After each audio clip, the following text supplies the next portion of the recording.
And for all the members, there's a 10-minute round of questioning. And I'm pretty liberal. If you got 5 seconds left in your 10 minutes and you start your question before the 5 seconds run out, I'll let you finish your question, but don't extend it into a 5-minute speech because we got to keep pretty much on time here.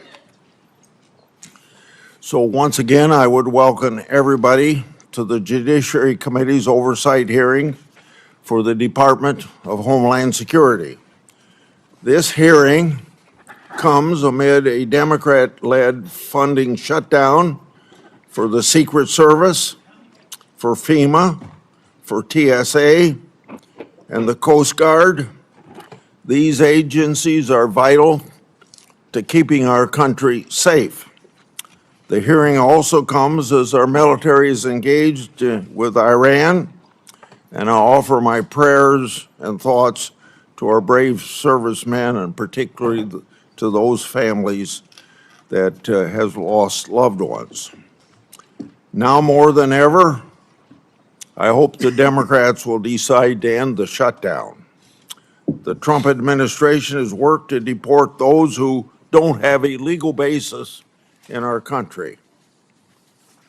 Unfortunately, in the process, some DHS officers, migrants, and protesters have felt threatened, were injured, and in very rare instances, even killed. Mistakes have been made. Let's make it clear, one death is too many. But officers should never be threatened or harmed while enforcing our laws. And there is a clear difference between conduct protected by the First Amendment and unlawful obstruction. From my perspective, I believe immigration enforcement and dignity aren't mutually exclusive. Secretary Noem, I look forward to hearing how you're addressing these important issues while continuing the department's mission. And your department's mission is, of course, one of the most challenging in government. The responsibilities of the Department of Homeland Security are immense. Your department operates in a dynamic environment with increased threats against officers. According to DHS, ICE officers have faced an 8,000% increase in death threats. ICE officers have faced a more than 1,300% increase in assaults. Federal law enforcement officers risk their lives finding and arresting criminals. Those criminals have committed murder, sexual assault on women and children, and many have been part of criminal gangs. According to DHS, ICE has arrested tens of thousands of potential national security risks. And ICE has arrested over 1,500 known or suspected terrorists and made over 7,000 gang arrests. Criminals like this destroy the lives of innocent people and have no business being in our country. And many of them are here because of the Biden administration's shameful open border policy. Under your leadership, the department has renewed focus on removing criminals from our neighborhoods. You've also accomplished what many of my Democratic colleagues have said could only be done through new laws. You did it by securing the border, and President Trump did as well. In 2025, border crossings decreased 93%. According to DHS and Customs and Border Patrol, 0 illegal immigrants were released into the country for 10 consecutive months. And Customs and Border Protection has seized over 617,000 pounds of drugs. For more than a decade, I've done oversight of unaccompanied migrant children. The Biden administration lost track of thousands of children. The Biden administration disgracefully released children improperly vetted sponsors with addresses including gas stations, shopping malls, movie theaters, and even Disney World. That ought to shock the conscience of every American, and we all love children. The Trump administration has located over 145,000 of these children lost by Biden's open border policy, and thank God for finding those children. The department has taken important steps to ensure these children are located and removed from harm. The examples I just shared are results that keep our communities safe. The example, Secretary Noem, you've also been more responsive than your predecessors to a favorite effort of my part, my oversight requests. Now, I say how you've been responsive, but to be intellectually honest, from the previous administration, that's a low bar to overcome. In August last year, you provided updates regarding my longstanding Afghanistan evacuee oversight. Since 2021, I've investigated the Biden administration's failure to vet Afghan evacuees. The Biden administration hid vetting failures from the public, and multiple inspectors general have since confirmed these vetting failures. As one example, the Biden administration failed to vet evacuees against all available Defense Department tactical data prior to being paroled. On September the 9th last year, DHS told my office that as of August 12th, 2025, thousands of Operation Allies welcome parolees were potentially national security risks. Records provided by DHS also show the Biden State Department recommended a special immigration visa to Afghan nationals charged with shooting 2 National Guardsmen here in Washington, D.C. According to the Biden State Department, at that time, the terrorist, quote, poses no threat to national security, end of quote. The Biden administration's failure to put this country at risk. Yet, my Democratic colleagues keep trying to ignore that historical fact. You all know I'm a strong supporter of inspectors generals and oversight. Inspector General Kafari has told my office several times that he's been restricted by DHS memo from speaking to certain congressional committees about classified report. That report is about covert testing of the Transportation Security Administration checkpoint security screening. I hosted last year a bicameral, bipartisan, classified briefing with senior DHS officials on that matter to do what I can to bring about transparency. I asked the Inspector General, Kafari, to attend, but he declined, asserting that there was a memo in the department preventing him from doing so.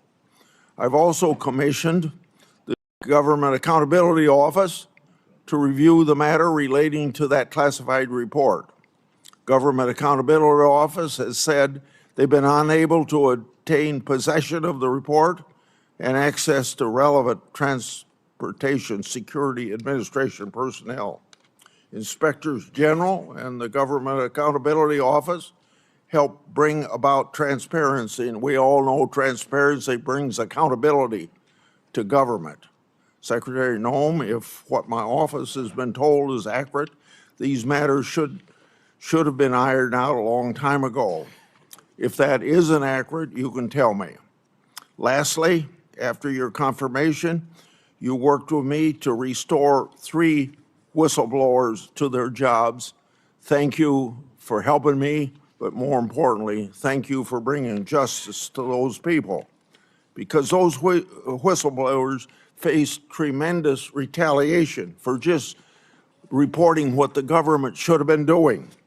They blew the whistle on the government's failure to comply with DNA Fingerprint Act of 2005. By executive order, President Trump has required compliance with that law. Now those whistleblowers have been elevated to supervisory roles. They'll receive back pay to cover years of financial losses. For two of them who needed it, their law enforcement credentials, badges, and firearms were reauthorized.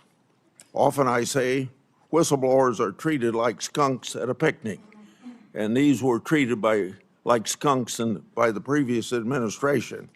That administration failed to do right by these whistleblowers. I appreciate your leadership in righting the wrongs against those patriotic whistleblowers. Senator Durbin. Thank you, Mr. Chairman. Thanks for holding this oversight hearing.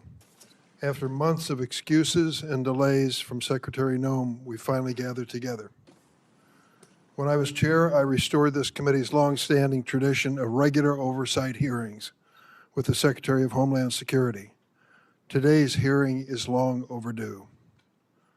We are joined today by friends and family members of individuals currently in ICE detention or who have been deported. I thank them for traveling here today. Their presence is a reminder that the policies implemented by DHS under your leadership, Madam Secretary, have a devastating impact on the lives of real people. Let me also say a word of those who have been, their families have been the victim of violence by immigrants. Although immigrants as a group commit less crime than native-born Americans, there is no excuse for violence, and what you've gone through is a just terrible situation that I will willingly acknowledge. From my point of view, we need an orderly process at the border to start with. And secondly, we should never knowingly allow a dangerous person into this country. And if someone is in this country seeking citizenship and commits a crime, serious crime, they should be asked to leave or incarcerated. Bottom line, there's a way to deal with immigration that is sensible and humane on both sides. More than a dozen years ago, two members of this committee, myself and another member, worked with a bipartisan group under Senator John McCain to write a comprehensive immigration law which dealt with many of the issues we've been working on since. It passed in the United States Senate with over 60 votes, bipartisan, supported by business and labor and religious leaders across the board. Unfortunately, the Republican leadership in the House of Representatives refused to take it up. Had we passed that and made it the law of the land, we could have avoided a lot of the terrible things that have occurred since. Madam Secretary, under your leadership, the Homeland Security Department has been devoid of any moral compass or respect for the rule of law. Without hesitation or remorse, DHS agents have wreaked havoc in our cities. I've seen it in the city of Chicago, and acted with unspeakable cruelty against children, immigrant families, and American citizens. This administration's reckless immigration enforcement campaign is creating fear in communities and eroding the foundational tenets of our democracy. Democrats believe that Congress must do its job and rein in ICE abuses by requiring immigration agents to simply follow the same rules as local police.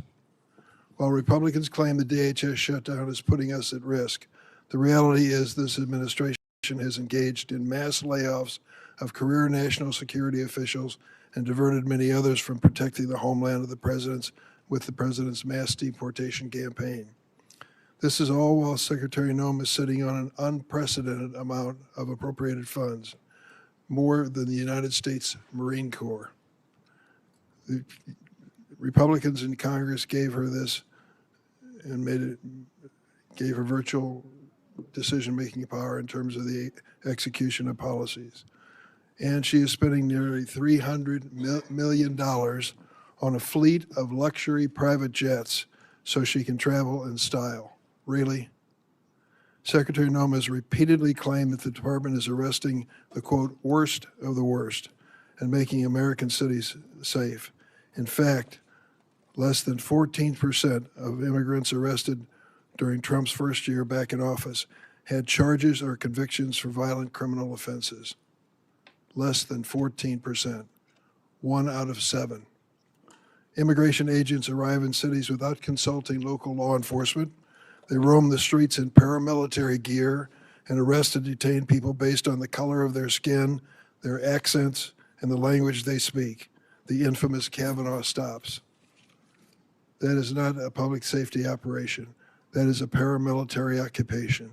And Secretary Noem has made excessive force the department's default position. In my home state of Illinois, during the so-called Operation Midway Blitz, agents violently attacked, tackled, arrested, and detained immigrants and citizens. They conducted a military-style raid on an apartment complex, kicking down doors and zip-tying children. A Border Patrol agent shot an American citizen, Miramar Martinez, multiple times, 5 times. She miraculously survived. After the incident, the agent bragged on the internet, 5 shots, 7 holes.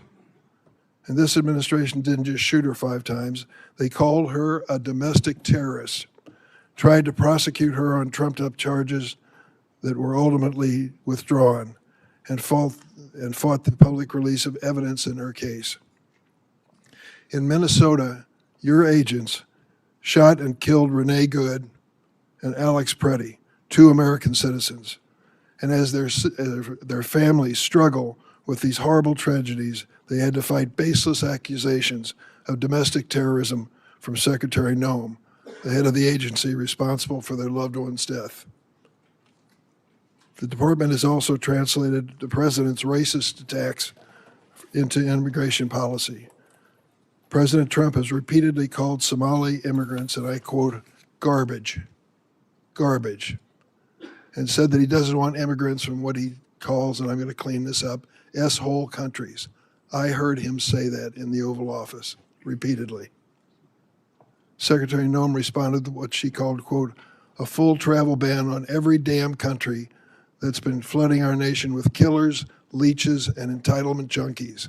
It just so happens that every country covered by the Trump-Noem ban has a majority non-white population. Earlier this month, the Trump administration deployed border czar Tom Homan to Minneapolis, supposedly to end Operation Metro Surge. The president is reading his sinking poll numbers and finally recognized the American people are sick and tired and fed up with this heavily armed, masked secret police agents causing chaos in our cities. But the reality is the administration has not backed down from Stephen Miller's 3,000 person a day arrest quota. Meeting this quota is impossible without continuing indiscriminate enforcement. There simply are not enough of the so-called worst of the worst to do it. ICE agents are even arresting trafficking survivors like Luna, who was abused for years. In February 2025, the Trump DHS found Luna's application for a trafficking visa was bona fide. Today, Luna is still in detention. DHS has launched a cruel scheme to purchase massive warehouses for detaining immigrants, some designed to hold 8,000 people. To put that in perspective, our largest federal prison holds 4,000. Listen to what the U.S. Conference of Catholic Bishops said about this. The thought of holding thousands of families in massive warehouses should challenge the conscience of every American. Whatever their immigration status, these are human beings created in the image and likeness of God, and this is a moral inflection point for our country. Even with tens of billions of dollars at your disposal, the administration already cannot meet the basic needs of the 65,000 people currently in immigration detention. Detained individuals, including children and infants, are subject to abusive conditions and inadequate medical care. This includes Liam Ramos, the 5-year-old arrested with his father in Minnesota, who became ill in detention, and Amalia, an 18-month-old baby who became so sick with a respiratory illness she was hospitalized for 10 days, only to be returned to detention and denied medication. We have also seen an unprecedented number of deaths in ICE custody. 7 people died last December alone. 9 have died this year. This includes Geraldo Lunas Campos, who was choked to death by guards. This avoidable tragedy was classified as a homicide by the county medical examiner. The Department of Homeland Security's response? Try and deport the witnesses as quickly as possible. Secretary Noem and her rogue immigration agents seem to believe they are above the law and accountable only to the president and Stephen Miller's evil vision of a hateful America. Chief Judge Patrick Schultz of Minnesota, a Republican appointee, found that ICE violated at least 96 court orders in Minnesota in January, the month of January alone, which he said was, quote, likely more than some federal agencies have violated in their entire existence. And hundreds of federal judges have ruled more than 4,440 times that ICE is detaining immigrants illegally. That is an extraordinary rebuke from the federal bench. It hasn't stopped there. This department has trampled on the Fourth Amendment, forcibly entering private homes and businesses without judicial warrant. The Trump administration has also punished individuals for exercising their rights to free speech and peaceful protest under the First Amendment. They revoked a student's visa for writing an op-ed in America. In America. They have subpoenaed social media companies for information on Americans who have criticized ICE. ICE agents have found the addresses of peaceful protesters and showed up their homes to intimidate them. Now the administration is even threatening to interfere with our elections. President Trump has suggested that the federal government should nationalize elections. Top Trump ally Steve Bannon recently said, "We're going to have ICE surround the polls. We'll never again allow an election to be stolen," end of quote. Secretary Noem went further, and this is what you said, and I quote, "Make sure that we have the right people voting, electing the right leaders to head this country." And the administration has threatened immigration enforcement surges if state officials do not turn over their voter rolls and raided an election office in one swing county. We must ask, what is President Trump's endgame for this reign of state-sponsored violence against America's own citizens? History teaches us that immigrants are the first target when an authoritarian regime seeks to erode civil rights and consolidate power. But immigrants are never the last target. And we know that Donald Trump does not respect the constitutional rights of any American, regardless of party. Secretary Noem, this is the first time we met. I've been on this committee for more than 2 decades. I worked with every one of your predecessors of both political parties. I tried to meet with you before and after your confirmation, but you refused every request. I want to be clear, and you should know this. No official on this side of the rostrum or the other is above the law. You have no right to deploy immigrant agents as a paramilitary force in American cities. You swore an oath to uphold the Constitution. You have an obligation to answer questions posed by the member of this committee so that meaningful accountability can begin for the terror we are witnessing in America every day. Would you please stand to be sworn? Do you affirm the testimony you're about to give before the committee will be the truth, the whole truth, and nothing but the truth, so help you God? Thank you for that positive response. Please go ahead and give your opening statement. Kristi Noem, you should be ashamed of yourself. I'm a former female. Okay. Well, Your agency. FEMA employees should be responding to disasters, not ICE. You should be ashamed of yourself. Your staff say abolish ICE. Your staff say abolish ICE. Your staff say abolish. you may proceed. Thank you, Mr. Chairman, and thank you to the ranking member, Senator Durbin, as well, and the distinguished members of this committee. I appreciate the opportunity to be with all of you today and talk about the important matters and work that the Department of Homeland Security Is your does microphone every on? single day. The Department of Homeland Security. Hey, could maybe pull the microphone closer to you, please? Okay. And the red light is on? Yep, it is. Okay, proceed. The Department of Homeland Security was established in the aftermath of 9/11, one of the darkest days in our nation's history. That resulted in the death of nearly 3,000 Americans. The mission of the Department of Homeland Security at that time was just as critical as it is today. We protect our American people, we prevent acts of terrorism, and we defend our homeland. Every action that the Department of Homeland Security takes is guided by that mission and by that responsibility. Thanks to President Trump's leadership and the hard work of the men and women of DHS, our department has delivered historic results and has made our communities safer.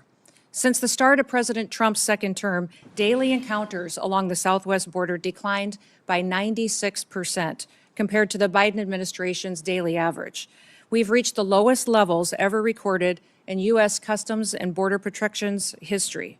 In President Trump's first year, total Border Patrol apprehensions along the southwest border were less than the average of a single month under the Biden administration. For 10 straight months, the Border Patrol has released 0 illegal aliens into the interior of the United States. And in President Trump's historic first year back in office, nearly 3 million illegal aliens have left the United States as a result of the administration's enforcement efforts from following the law. That includes 2.2 million that have voluntarily left and returned back to their home countries, and more than 675,000 detainments and deportations.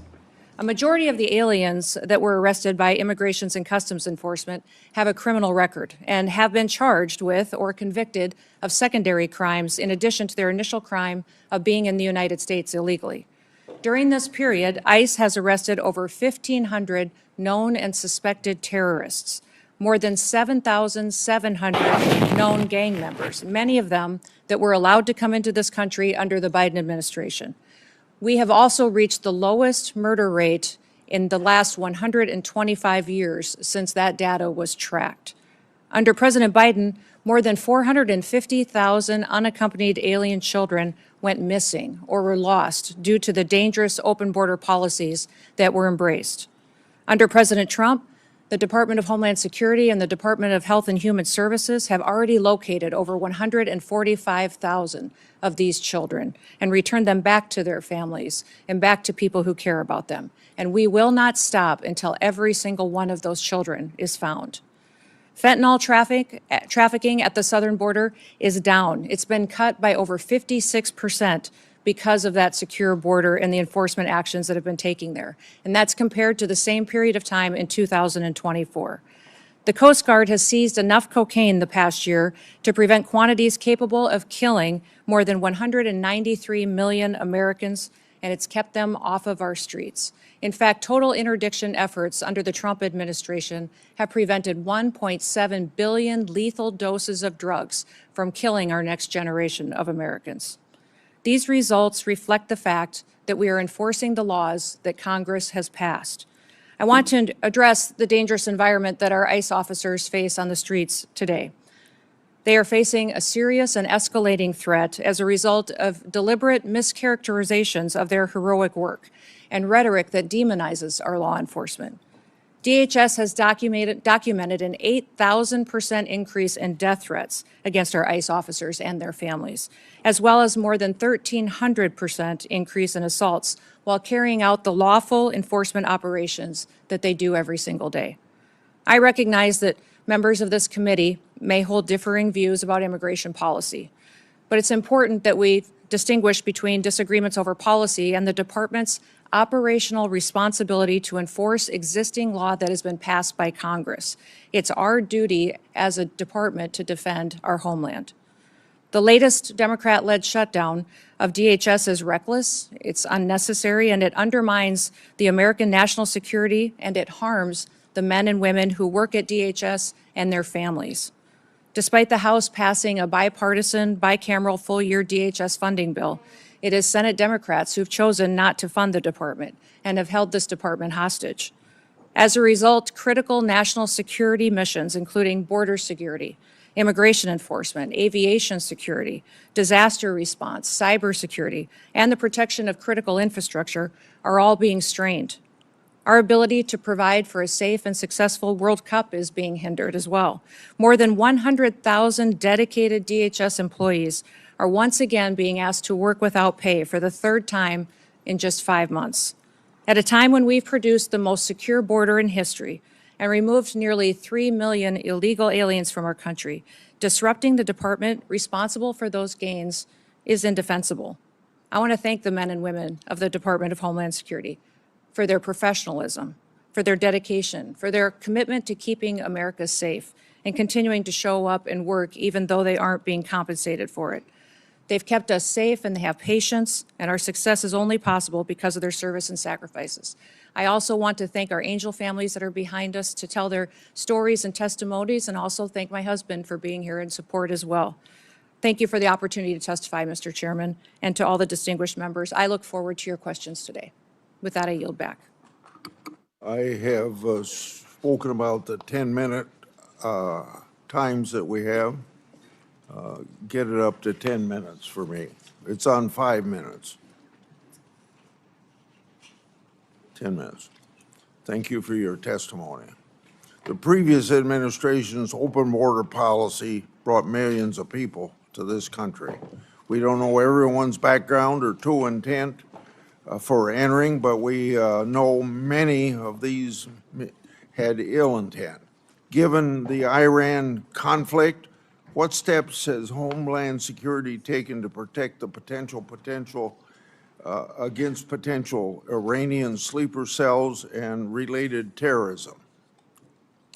Well, thank you, Mr. Chairman. We work every single day with our intelligence agencies and law enforcement partners to make sure that we are investigating and finding any threats to the homeland here within our borders.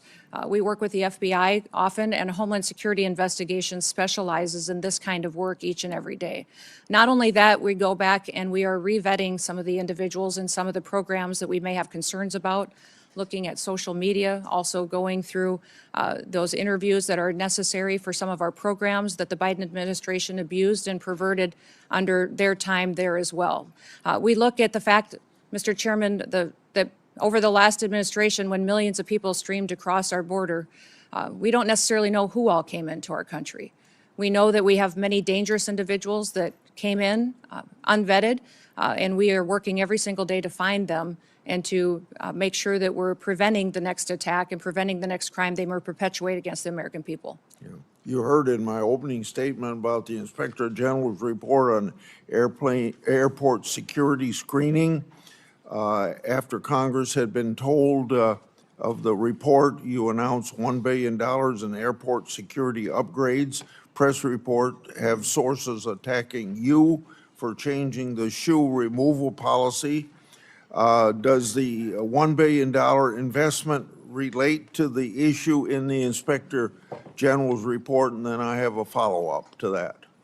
Well, sir, I can't speak directly to that report because it is classified. I will tell you that all of the recommendations that the Inspector General had in that report have already been implemented, and that there was flawed data included in it. What I will tell you is the $1 billion investment is necessary at our TSA security checkpoints because it's been over a decade since a significant upgrade has happened.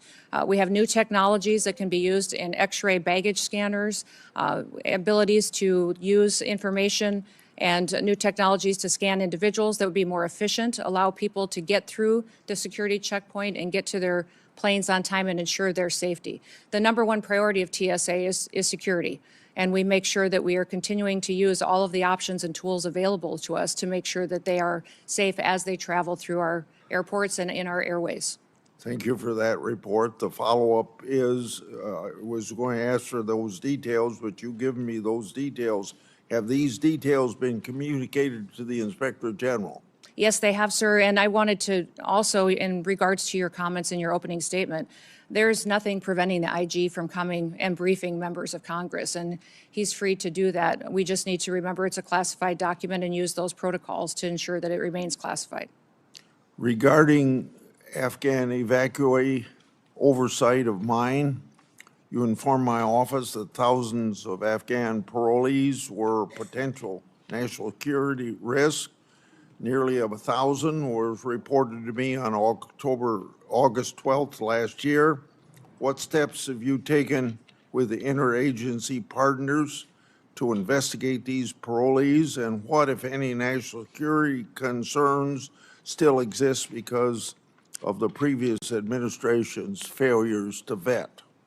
Well, Mr. Chairman, some of the things that we have implemented under President Trump's administration is to go back and look at those individuals who came in under Operation Allies Welcome and make sure that we're re-vetting those, especially those that have come in the last 4 years under the Biden administration, recognizing that they weren't tracking necessarily biometrics or their social media present communication, how they were doing since they've come to the United States. And also, sir, there's a requirement under that program to come back every single year and do an interview to discuss with them and have conversations on what they're doing in the United States, how they're transitioning to the United States under that program, and that was not being done. So we're going back and re-vetting all of those individuals and making sure that we know that if someone is here in this country, that they love America, they want to be a part of our way of life, and they don't wish to do us harm. I'd like to have you provide me an update on Afghan evacuee data. As I said in my opening, Trump administration has located over 145,000 children that the previous administration lost. Your department is also performing welfare checks on these children. Describe the ongoing efforts that your department is taking to find children who've yet to be located and how recent welfare checks exposed previous vetting failures. Yes, I would say those 450,000 children that came into this country that were unaccompanied alien children were lost by the Biden administration, not tracked. We've located about 145,000 of them, and we've done that through the investigative work of our Homeland Security Investigations team. They are phenomenal at the work that they do, and they specialize in child trafficking, sex trafficking, and finding individuals that would perpetuate that harm against our children. The one thing that has been challenging is that under the Biden administration, the government paid sponsors in HHS in order to host these children. And those sponsors, many times, we found instances where they trafficked these children themselves. So under that administration, we not only had children that were in this country as a part of a program, the government was paying individuals that were knowingly trafficking them and abusing them. That has stopped. We have gone through and found these children and put them back with their families when we have the opportunity to do so and with loved ones that will care for them.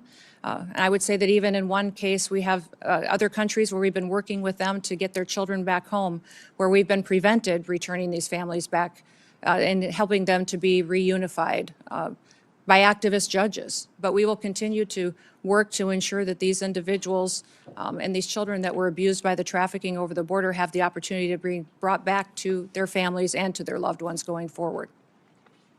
I want to bring up administrative warrants. There's been questions raised about your department use of them. Immigration laws include complex and specialized legal processes. For the record today, please briefly discuss how the administrative warrant works and how often they're used. Well, an administrative warrant is utilized on a regular basis because it's the process that Congress has given us. It's the process in immigration law that you've given us to ensure that someone is returned back to their home country. And I would say that most of the time when it gets talked about, it's inaccurate. In the 400,000 cases that ICE has used these administrative warrants, only 28 times have they been used to enter a home. So it is the legal process that we have, that we follow as given to us by Congress, and it's been affirmed by the Supreme Court as the correct way to follow the law. We will continue using this tool as it's important in the duties that the Department of Homeland Security is responsible for. Under both Democrat and Republican presidents, I've conducted oversight of employees called special government employees. By law, these employee is limited to 130 days a year of government work, and it's been understood that a partial day is 1 day at work. Have you ensured the SGE personnel follow all laws, rules, and regulations as intended? Yes, sir. They have career officials at the Department of Homeland Security that track that data, and they've all followed the laws and the rules regarding special government employees. You stated that the Department of Government Efficiency found software on your government devices that was used to improperly surveil you and other political officials. What's the status of the investigation into that matter, and has any disciplinary action taken? Yes, sir, there was software that was doing surveillance on political appointees at the Department of Homeland Security, and there was measures put in place where some people were removed from their positions and accountability measures put in place. And we continue to monitor our systems as the agency that is trusted with cybersecurity and ensuring that our critical infrastructure is protected from hacking attempts from foreign nationals who wish to do us harm or individuals within this country. We take seriously the amount of software, surveillance, and work that we do within the department as well. My 10 minutes are up. Senator Durbin. Thank you, Mr. Secretary. Secretary Noem, the nation has watched horrified as immigration agents killed Renee Good, Alex Preddy. In Chicago, one of your Border Patrol agents shot Miramar Martinez 5 times after ramming her car. You and your agency rushed to brand these victims as, quote, domestic terrorist. We have ample video evidence and eyewitness testimony proving you are wrong. Your statements caused immeasurable pain to these families. Let me give you an opportunity to do the right thing. Do you retract these statements identifying these individuals as domestic terrorists? You know, Senator Durbin, when we have these situations happen, we always offer our condolences to those families, and I offer mine as well. These are tragic situations, and I can't imagine what these families go through in losing a loved one. What I will say is we always work to provide the American people with as much information as possible, that we're relying on reports from the ground and from agents that are there and working to be transparent, and we'll continue to do all that we can to provide the accurate information and the facts to people as we can.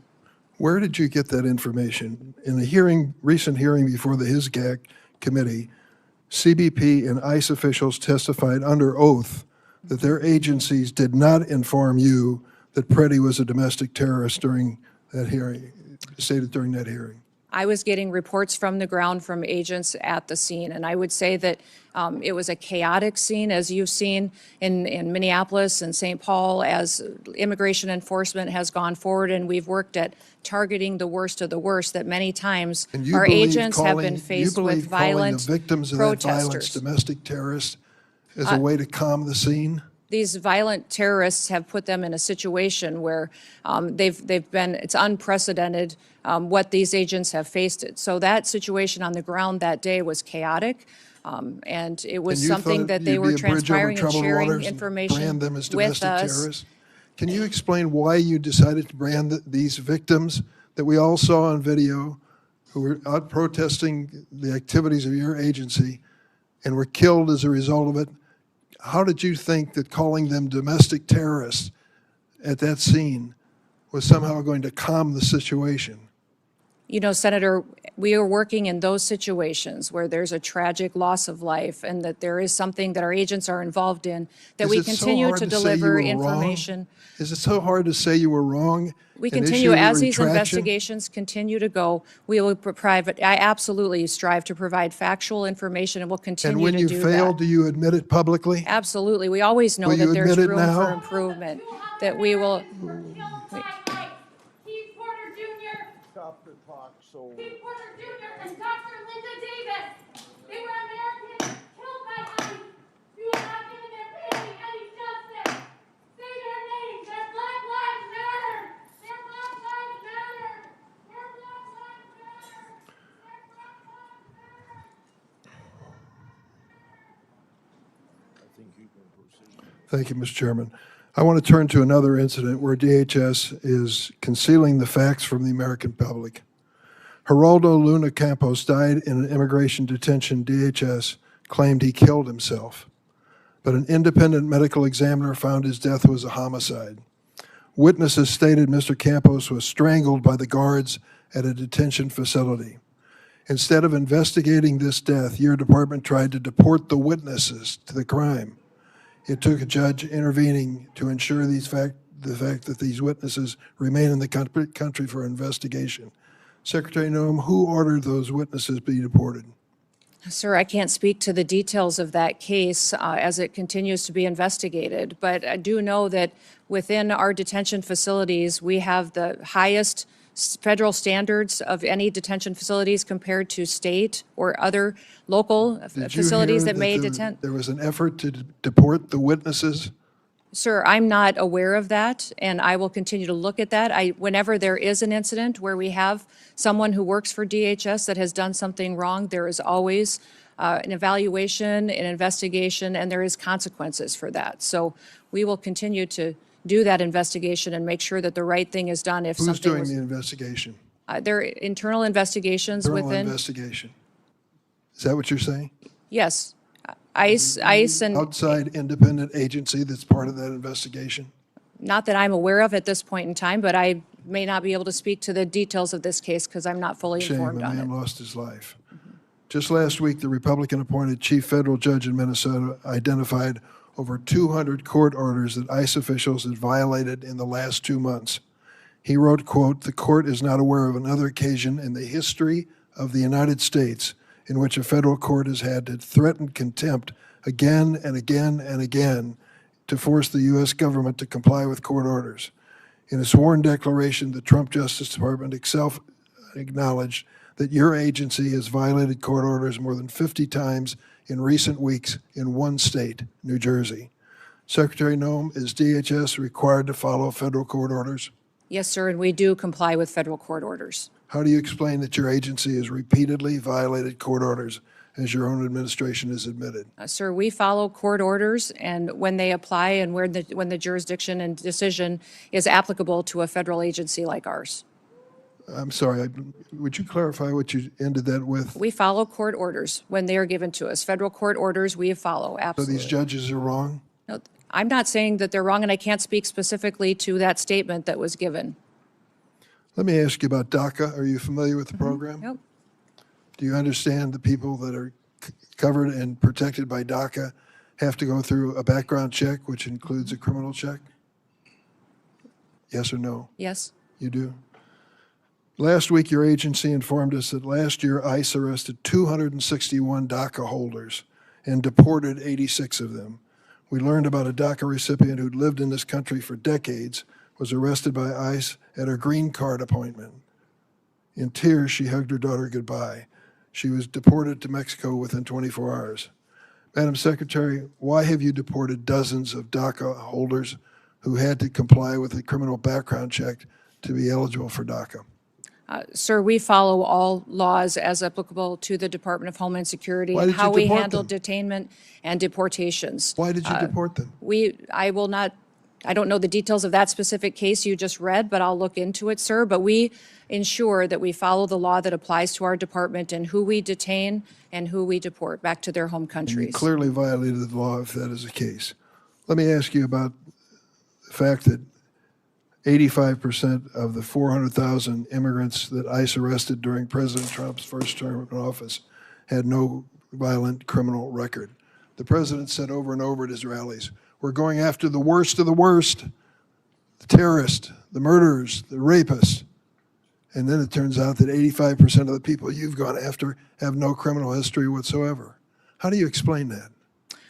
Sir, when you talk about violent crimes, what you're saying, the crimes that don't matter, that you aren't counting, are ones that affect American families every single day. You're not counting DUIs, you're not counting embezzlements, you're not counting theft, and you're not counting the other crimes against people and drug trafficking and proliferating that. So if you don't count those as crimes, I that know these they do individuals count them. and They count them, impacting and families in this country. They are counted, and they calculate Those- that 14% of those that you Those are not arrested- counted in your 14%. If you were counting crimes that these individual illegal aliens in this country have committed, it would be well over 65 to 70% of the individuals that are detained today have those crimes on their record, besides the crime of being in this country Going to back that illegally. up with some information for me? Absolutely, I will. I certainly hope you will. How does taking a father from a child dying of cancer qualify? Where would that be? Is that a violent crime? I don't know what you're speaking or I'll tell you referencing exactly to. what I'm speaking of. Ruben Torres, 2 weeks ago, buried his daughter Ophelia. When he was arrested at the Home Depot in Norridge, Illinois, he said to those your agents, please let me go home. My daughter is dying of cancer. I would like to be with her in her last days of her life. They said no. They arrested him and deported him for 2 weeks. Finally, he returned for a court hearing. His daughter lived to see that hearing where the court said he was treated unfairly by your agency, and she died 3 days later. I was at her memorial service. Is that really necessary? Was he a violent criminal? Sir, we enforce the law. The laws that are passed by What this law? body and signed into statute on the process for individuals that are in this country illegally, that have final removal orders, and the process given in immigration law. We continue to follow that, and if you don't like the law, I would suggest you change the law. But that is what we do We every tried to single change the day is law go out with- there. We tried to change it with comprehensive immigration reform, and it was stopped by the Republican House of Representatives. Our job at the department is to follow the law and make sure that we are a nation of laws, because I don't a think nation you're- that I doesn't don't follow think the even law close when it comes to that. is no nation at all. I yield, Mr. Chairman. Senator Graham. Thank you very much for coming. Can you hear me? Yep, Thank now you. we can. Thanks very much. Well, let's talk about the scope of the problem you inherited here. My Democratic friends said that sensible immigration is what they've been pursuing, talked about the Gang of Eight and a lot of things I've worked on with.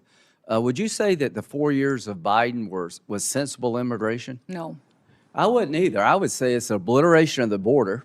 11 million people came into this country during President Biden's term. He obliterated all controls. We sent them all over the country in planes, trains, and automobiles.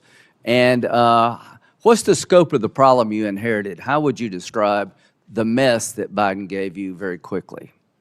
Our country was in a chaotic time and invaded over our southern border. Millions and millions of people came into this country. For 11,000 unvetted. murderers, right? Yes, that is correct. 2,700% increase in people on the terrorist watch list, right? That's correct. During his 4 years, President Biden allowed 2,700% increase of people on the terrorist watch list to come into this country. In 2023, 172. Do you know where those people are? No, not So necessarily. we don't know where they are. They're here, but we don't know where they are because they didn't care if they came and they haven't really looked very hard. So sensible immigration died on Biden's watch. It was replaced by out of control, open border, just absolute chaos. And to all the people on the front row that have lost loved ones, I am sorry. Your family members are a victim of an out-of-control, Democratic-led effort to obliterate the border, and every senator on this side of the aisle, that side of the aisle, did nothing about it. Now, they want to talk to you about problems we've had. Are these shootings being investigated in Minnesota? Yes, they are. They should be investigated in Minnesota. We want to have orderly processes. How would you say being an ICE agent is right now, the stress they're under? I think it's unprecedented for them every day. I think it's miserable. I think it's just a tough, tough job right now. And if they go too far, we will hold them accountable. But I just want the country to know these men and women who are trying to solve this problem that was created by our Democratic colleagues, you have no idea of the mess they inherited. This country was overrun by illegal immigrants, murderers, rapists, and just average, everyday people. How many people did Barack Obama deport when he was president? The total, I 3 don't know, but it million. was more than us. How many of them were violent criminals? So when a Democrat deports somebody who's here illegally, that's good government. When a Republican does it, we're Nazis and fascists. If you're here illegally, are you entitled to stay? No. They would allow you to stay. I want you to understand that these people have no interest in cleaning up this mess. In 2026, we're going to have an election about this, and they're openly saying, unless you're a violent criminal, you should be allowed to stay here. Is embezzlement a violent crime? No. Is it a crime without a victim? Yes. If somebody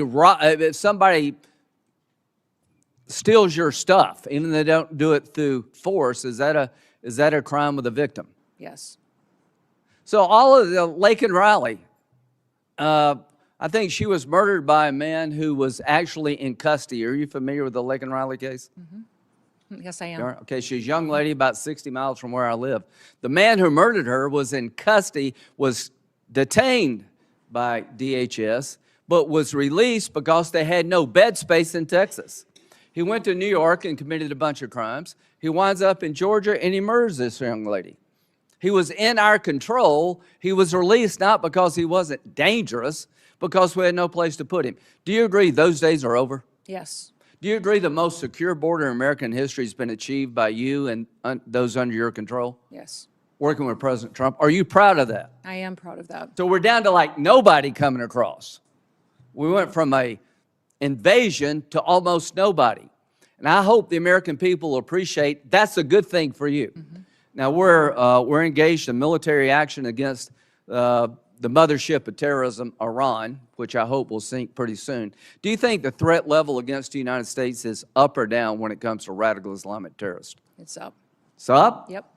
So you mean they actually may want to come here and hit us because we hit them in Iran? I don't think you have to be, a general to figure that out. Is the Coast Guard without funding? Portions of it. We're keeping some of the salaries paid, but So there's no funds in the appropriation bill for the Coast Guard, is that correct? that is correct. Because your agency is not being funded. It's the one part of the appropriations bill where we haven't agreed on funding, is that correct? Correct. So FEMA, no money, right? Coast Guard, no money. Really? Really? ICE, they have money because of the bill we did before. The Secret Service, are these people being paid? Yes, they are. They're being paid, but do we have money? Our law enforcement is paid, but their resources, their They're administrative not staff, being their paid out of contracting. appropriated funds this Correct. year, right? Correct. So in the appropriations process, we've got no new money for the Secret Service. Does that make any sense to anybody in America? Can we not understand America is under siege now? Likely to be attacked because radical Islam is under siege and they're going to hit back. And we're sitting here looking at each other and not funding DHS? If you want to reform ICE, great. Count me in. If you want to make DHS more professional, count me in. If you want to investigate bad shootings, count me in. If you don't want to do away with sanctuary cities, count me out. What's a sanctuary city? A city that protects itself from our federal immigration efforts in their city. Are there sanctuary cities and states in this country? Yes, there are. Look at this chart. There are 200 plus sanctuary counties. There are 12 sanctuary states. 8 million illegal immigrants reside in sanctuary jurisdictions in defiance of federal law. A sanctuary city refuses to turn over to the federal government people that are subject to deportation. Is that correct? Correct. They make a choice, these sanctuary states, counties, cities, not to cooperate with federal officials, and the laws have been on the book long before Donald Trump, right? Correct. Do you think it would be good for the country to abolish sanctuary cities and states? I do. Do you believe as long as they exist, it will be a magnet for future immigration, illegal immigration? Yes, I do. So if you're a legal immigrant and you can get to one of these sanctuary cities, states, or towns, you believe you'll never leave. Until you fix this, you're going to have illegal immigrant magnets. Do you agree with that? Yes.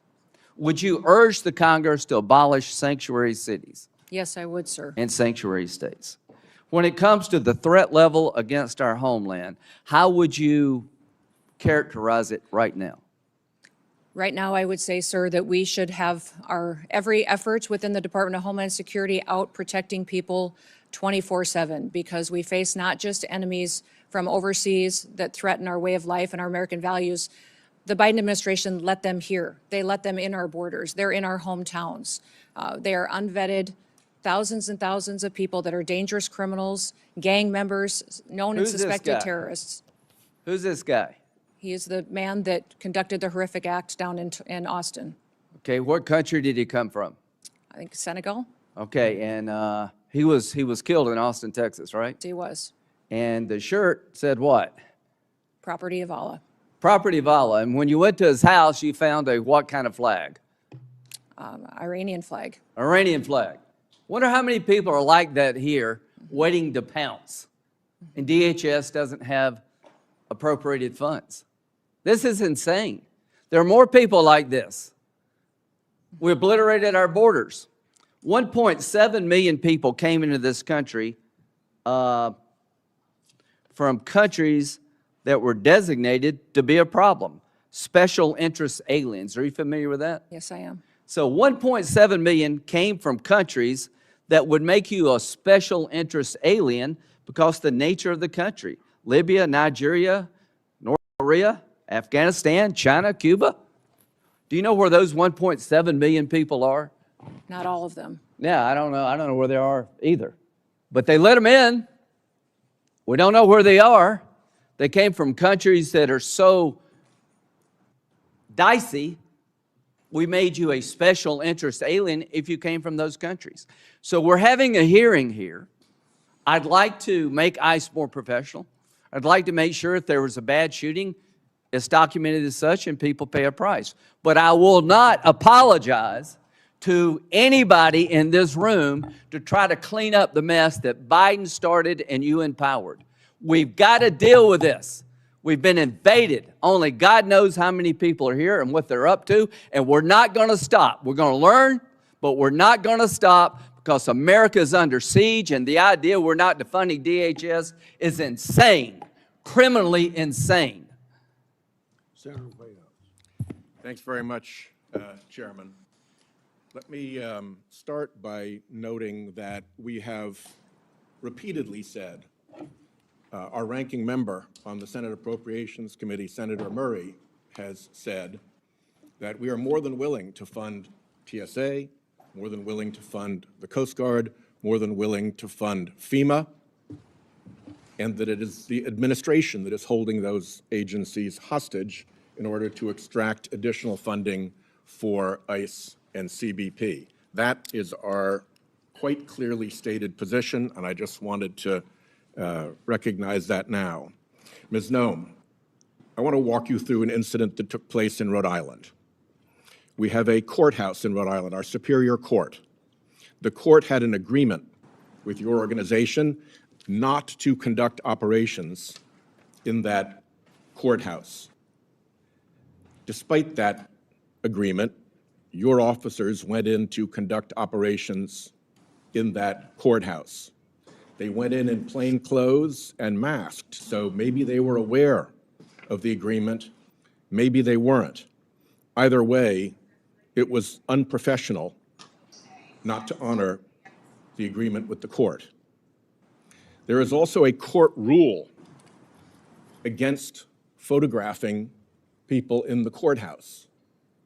They were photographing people in the courthouse. They either didn't know or didn't care about that court rule. Either way, it was unprofessional. They were pursuing an intern and taking photos of this young intern who was not the person supposedly sought. The intern was in high school. The person sought was in his 30s. It shouldn't be too hard to tell the difference. They couldn't. It was unprofessional. A state judge escorted the intern out to his car to take him back to high school. The agents didn't recognize the judge. They operate against the agreement in a courtroom and don't bother to know who the judges are. Again, unprofessional. They followed the judge out to his parked car, which was parked in a spot reserved for judges. Whether or not they already knew he was a judge, it does not take much in terms of powers of deduction to understand that the person getting into a car in a parking spot reserved for judges is probably a judge. Again, unprofessional.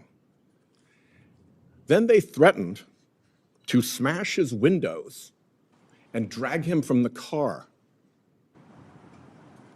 A judge with a high school intern in the car who's not the guy they're looking for.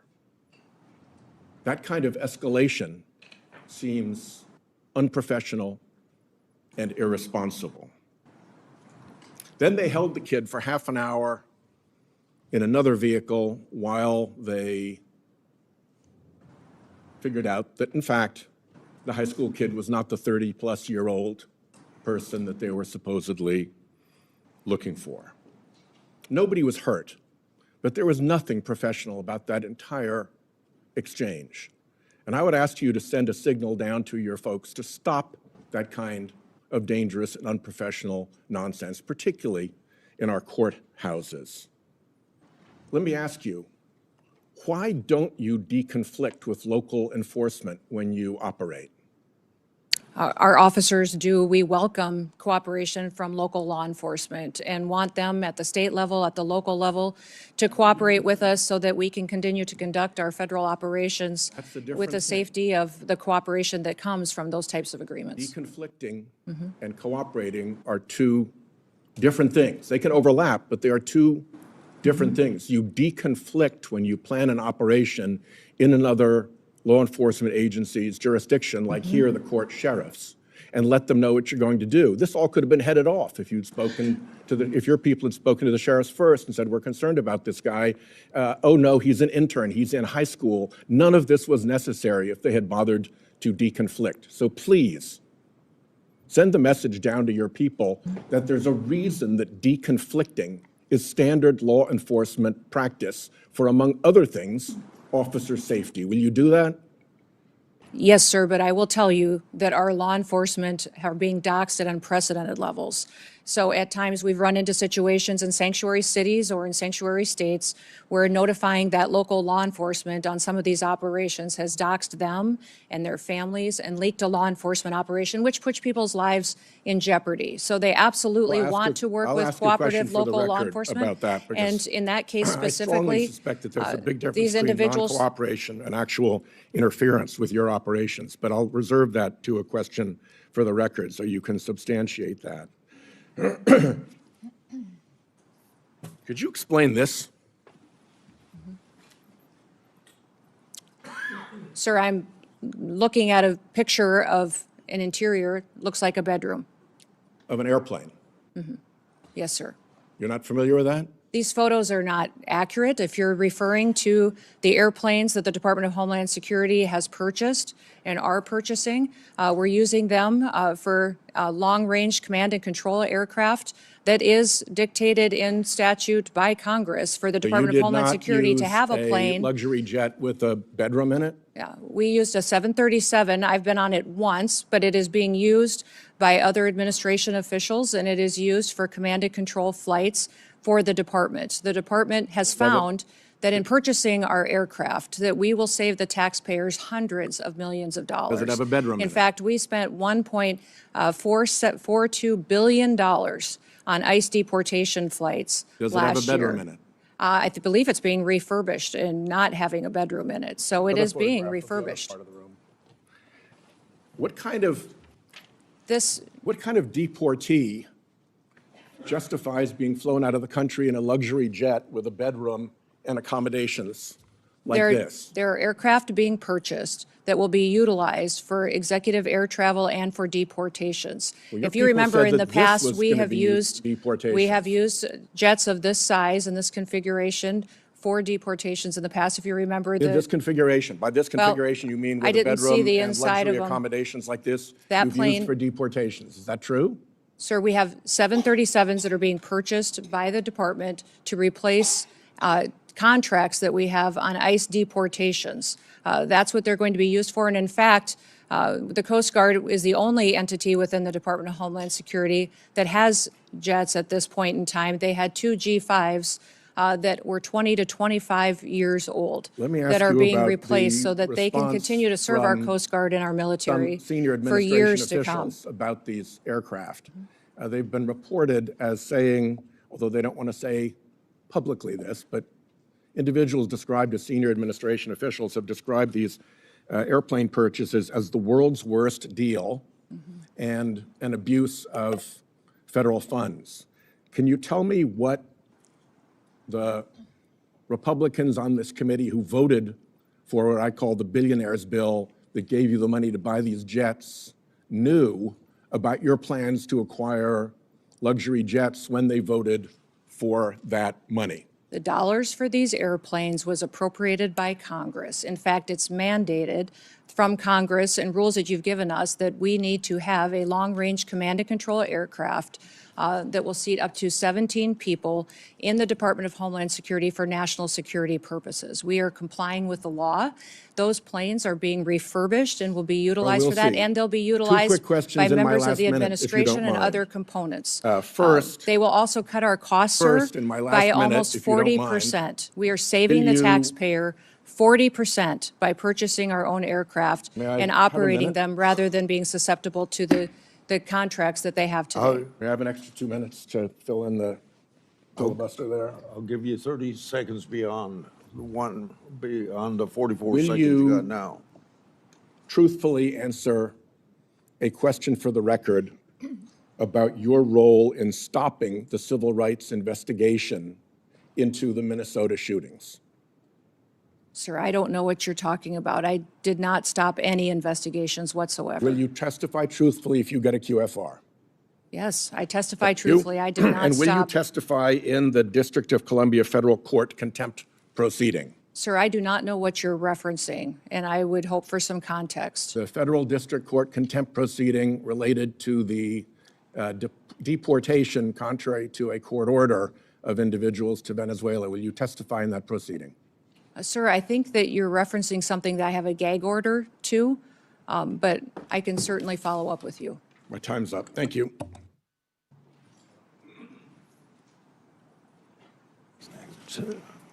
Senator Kennedy, you're next.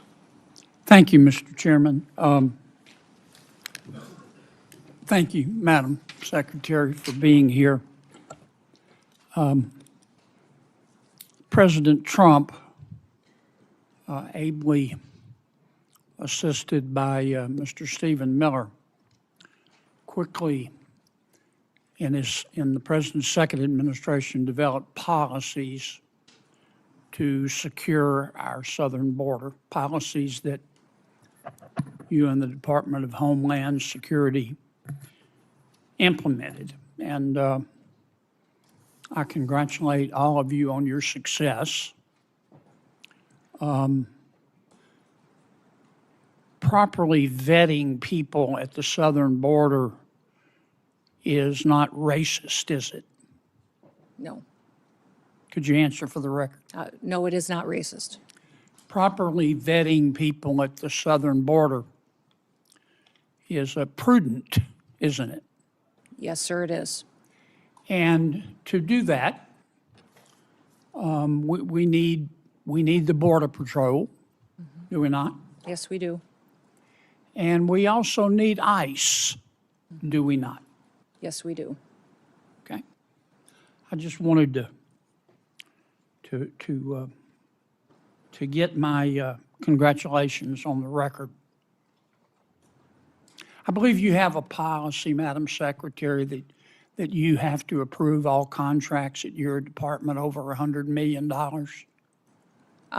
No, sir, I have a policy in place that I review contracts. My deputy chiefs have the ability to review anything under 5 million. Above that, I evaluate and look at. Okay.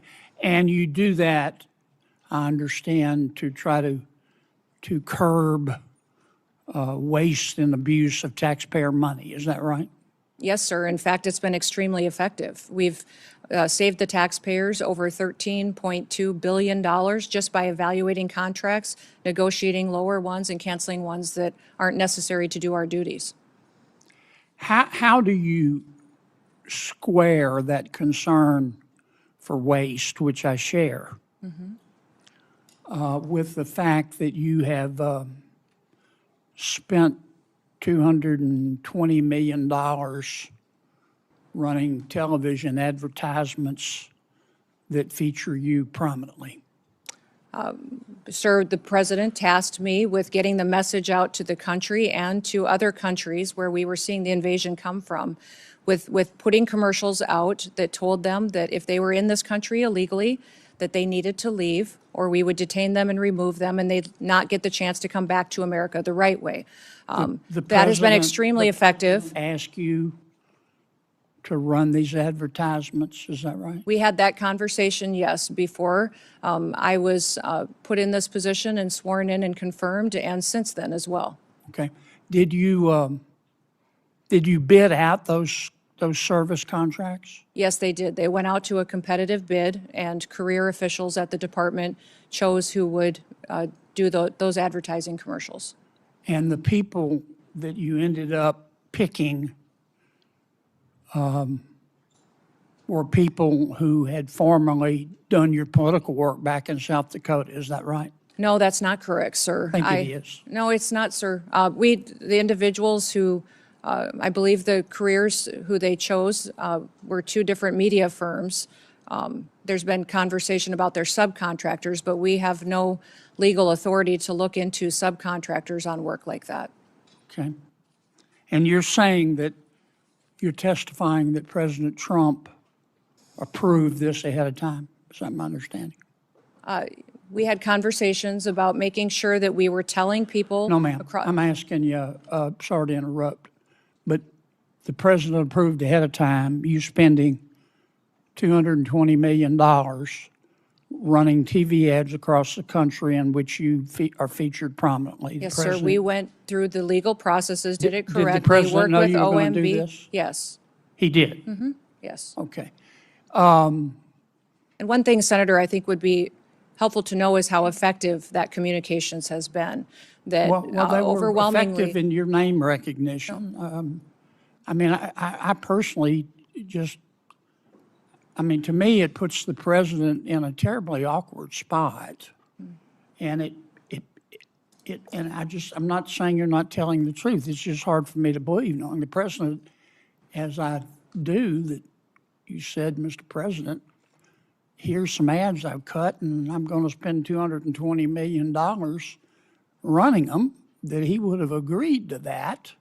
I don't think Russ Vogt at OMB would have agreed to that. It's something we have to defend. I'm on the Appropriations Committee.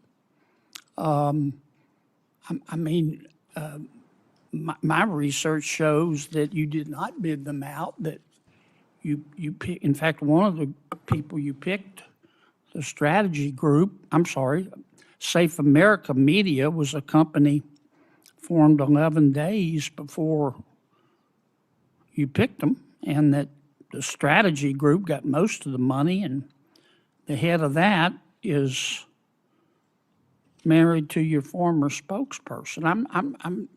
Look, we all have friends who are qualified. I'm not quibbling with that. It troubles me. A fifth to a quarter of $1 billion of taxpayer money when we're scratching for every penny and we're fighting over rescission packages. I just can't agree with, Madam Secretary. Are you still running those ads? No, Senator, I did not have anything to do with picking those contractors. I know politicals at the Department of Homeland Security did. I understand. Are you still Career running officials those followed the ads? competitive bid process for Are that. you still running Everything those was- ads? I think the ads are due to end here in March, I think within a week or So two. they I'm are not sure of the still end running? date. The one that is running is focusing on angel families. Have you seen that? It is the one that's talking about this is our why. This is why we work every day. Okay. Is for the angel I've gotta families move and their on. victims that need to. After the two killings in Minneapolis, and I think there's a lot of video on them, Madam Secretary. I think people can see the video and draw their own conclusions. Are you and your department conducting an investigation of those? Sir, the investigation is being led by the FBI. HSI was involved. In fact, our HSI agents on the ground. I'm sorry to cut you off, but I got so And- little time. I believe at the time, you said these were acts of domestic terrorism, is that right? Sir, in answer to questions at the press conference that afternoon, it was that it appeared to be. Yeah. But You said these appeared to be acts of domestic terrorism.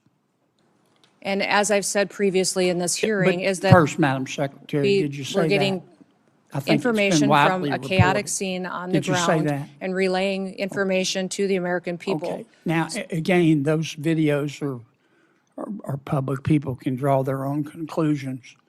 I think it'd be safe to say you got some pushback on that. Mm-hmm. Would that be fair? Yes, sir.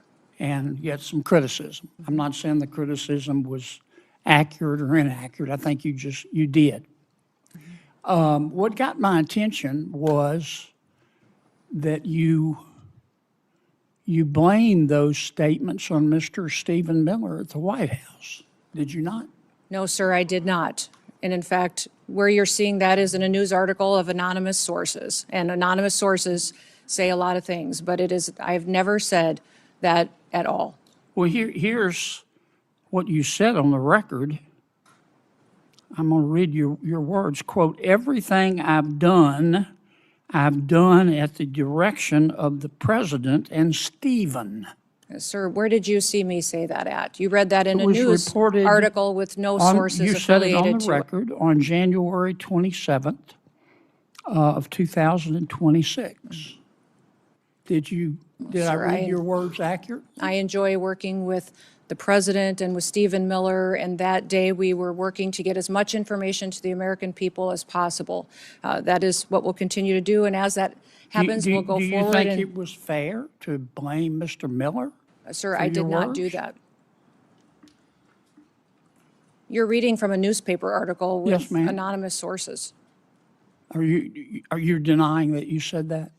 Sir, I'm not going to speak to that situation that is relayed on anonymous sources that no This one has wasn't heard me anonymous. say that. It was you. No.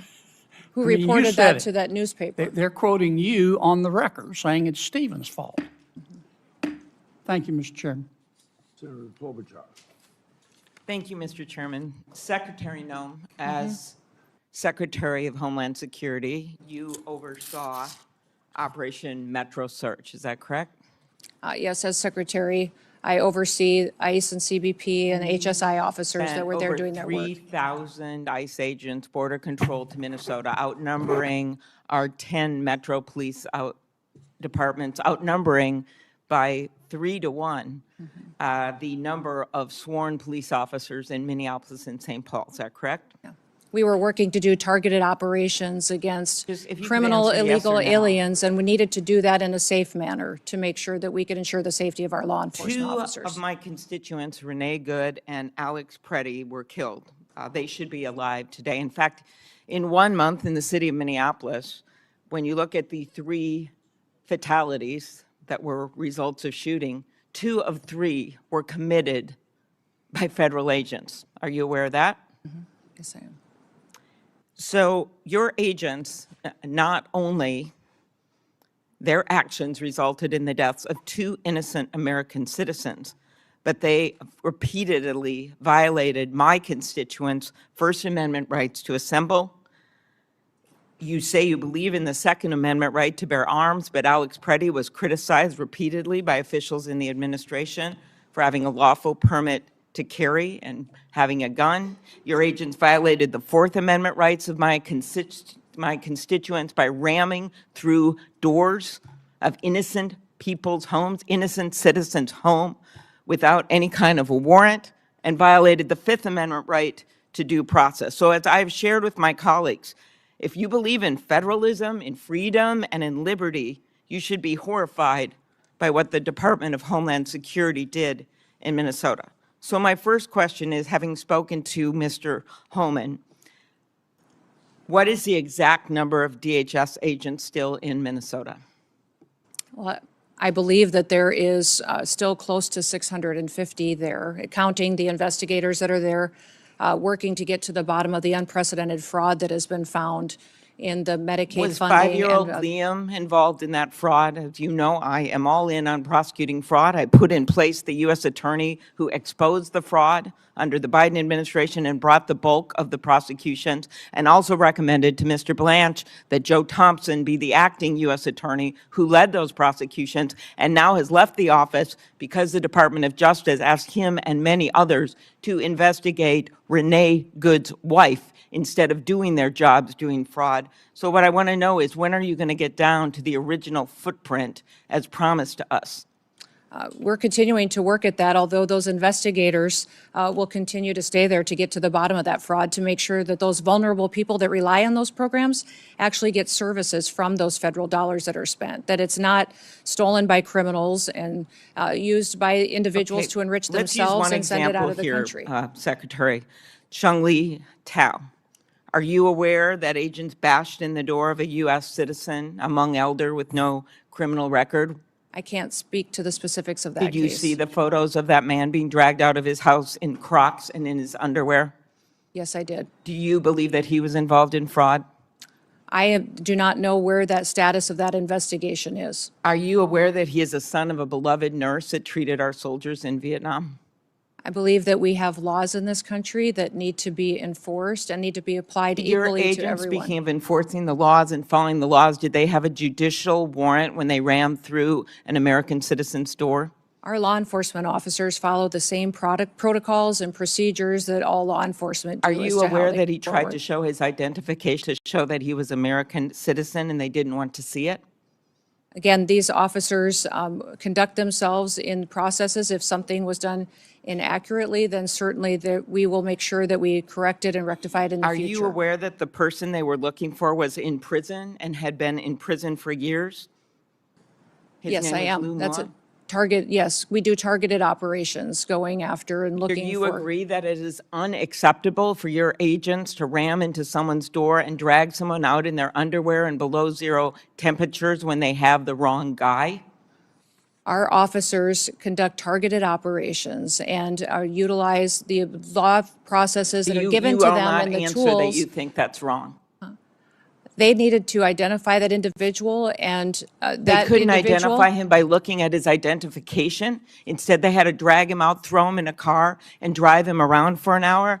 How about pulling off off-duty police officers, Madam Secretary, every single one of whom made clear who they were? They were people of color, off-duty police officers. In Brooklyn Park, Minnesota, the chief described how one off-duty officer, someone of color, a U.S. citizen, was stopped and confronted by ICE agents with their guns drawn, demanding her proof of citizenship.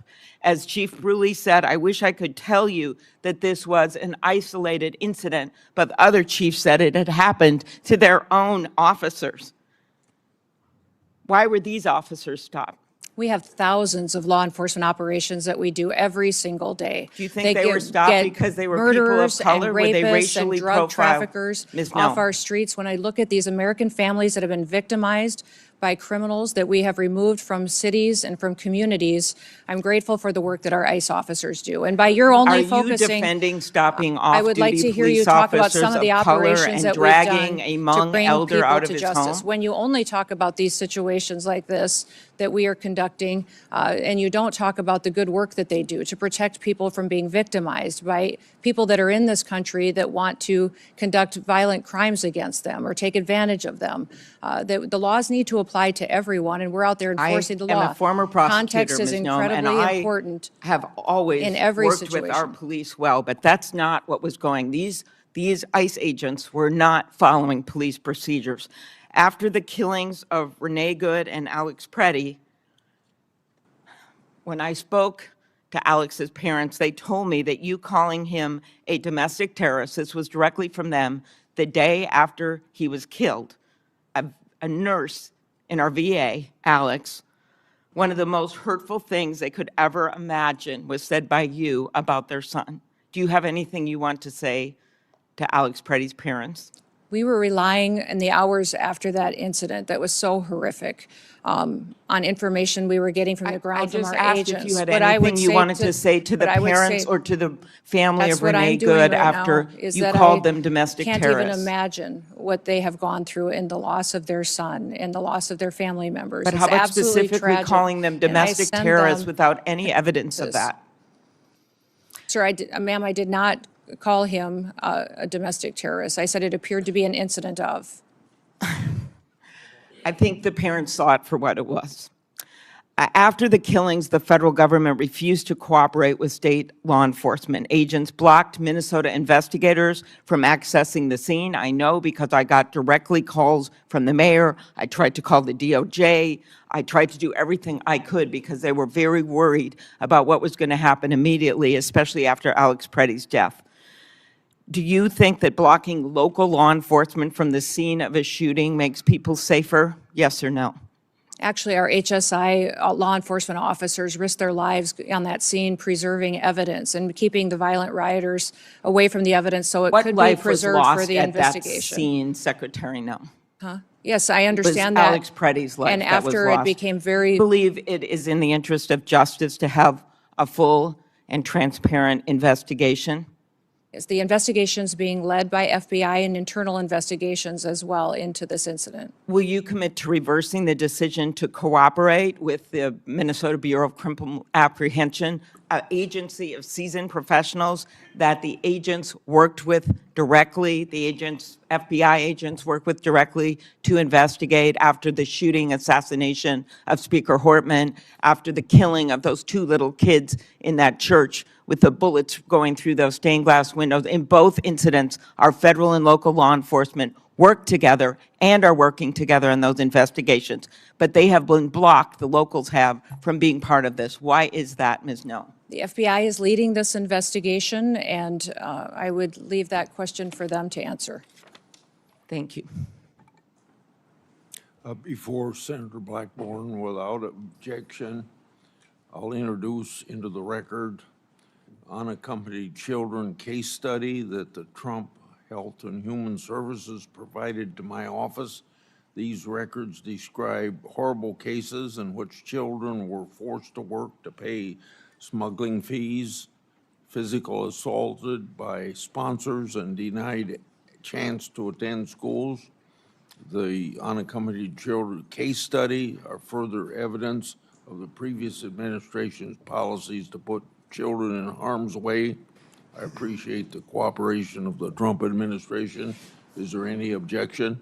Mr. Chairman, Proceed. I do not object, but I would like to have unanimous consent to enter into the record the details of the 3 instances where the secretary referred to the victims that we've discussed and as engaged in acts of domestic terrorism. We have the exact statement, the exact date and time that you made those statements. I'd ask unanimous consent to put those in the record. On both requests, any objection? No objection heard. Senator Blackburn. Thank you, Mr. Chairman. Madam Secretary, thank you for being here today. And I want to thank you so much for the work that DHS and FEMA have done in Tennessee with the recent ice storm, but also previously with Hurricane Helene, and the responsiveness we have gotten from FEMA, the difference from the previous administration and your administration has been noted by people in Tennessee, and I just want to express my gratitude to those employees that are working so hard. So we truly are grateful for that. I want to go back to something Senator Durbin said in his opening statement. He referred to the Biden policy, immigration policy, as sensible and humane.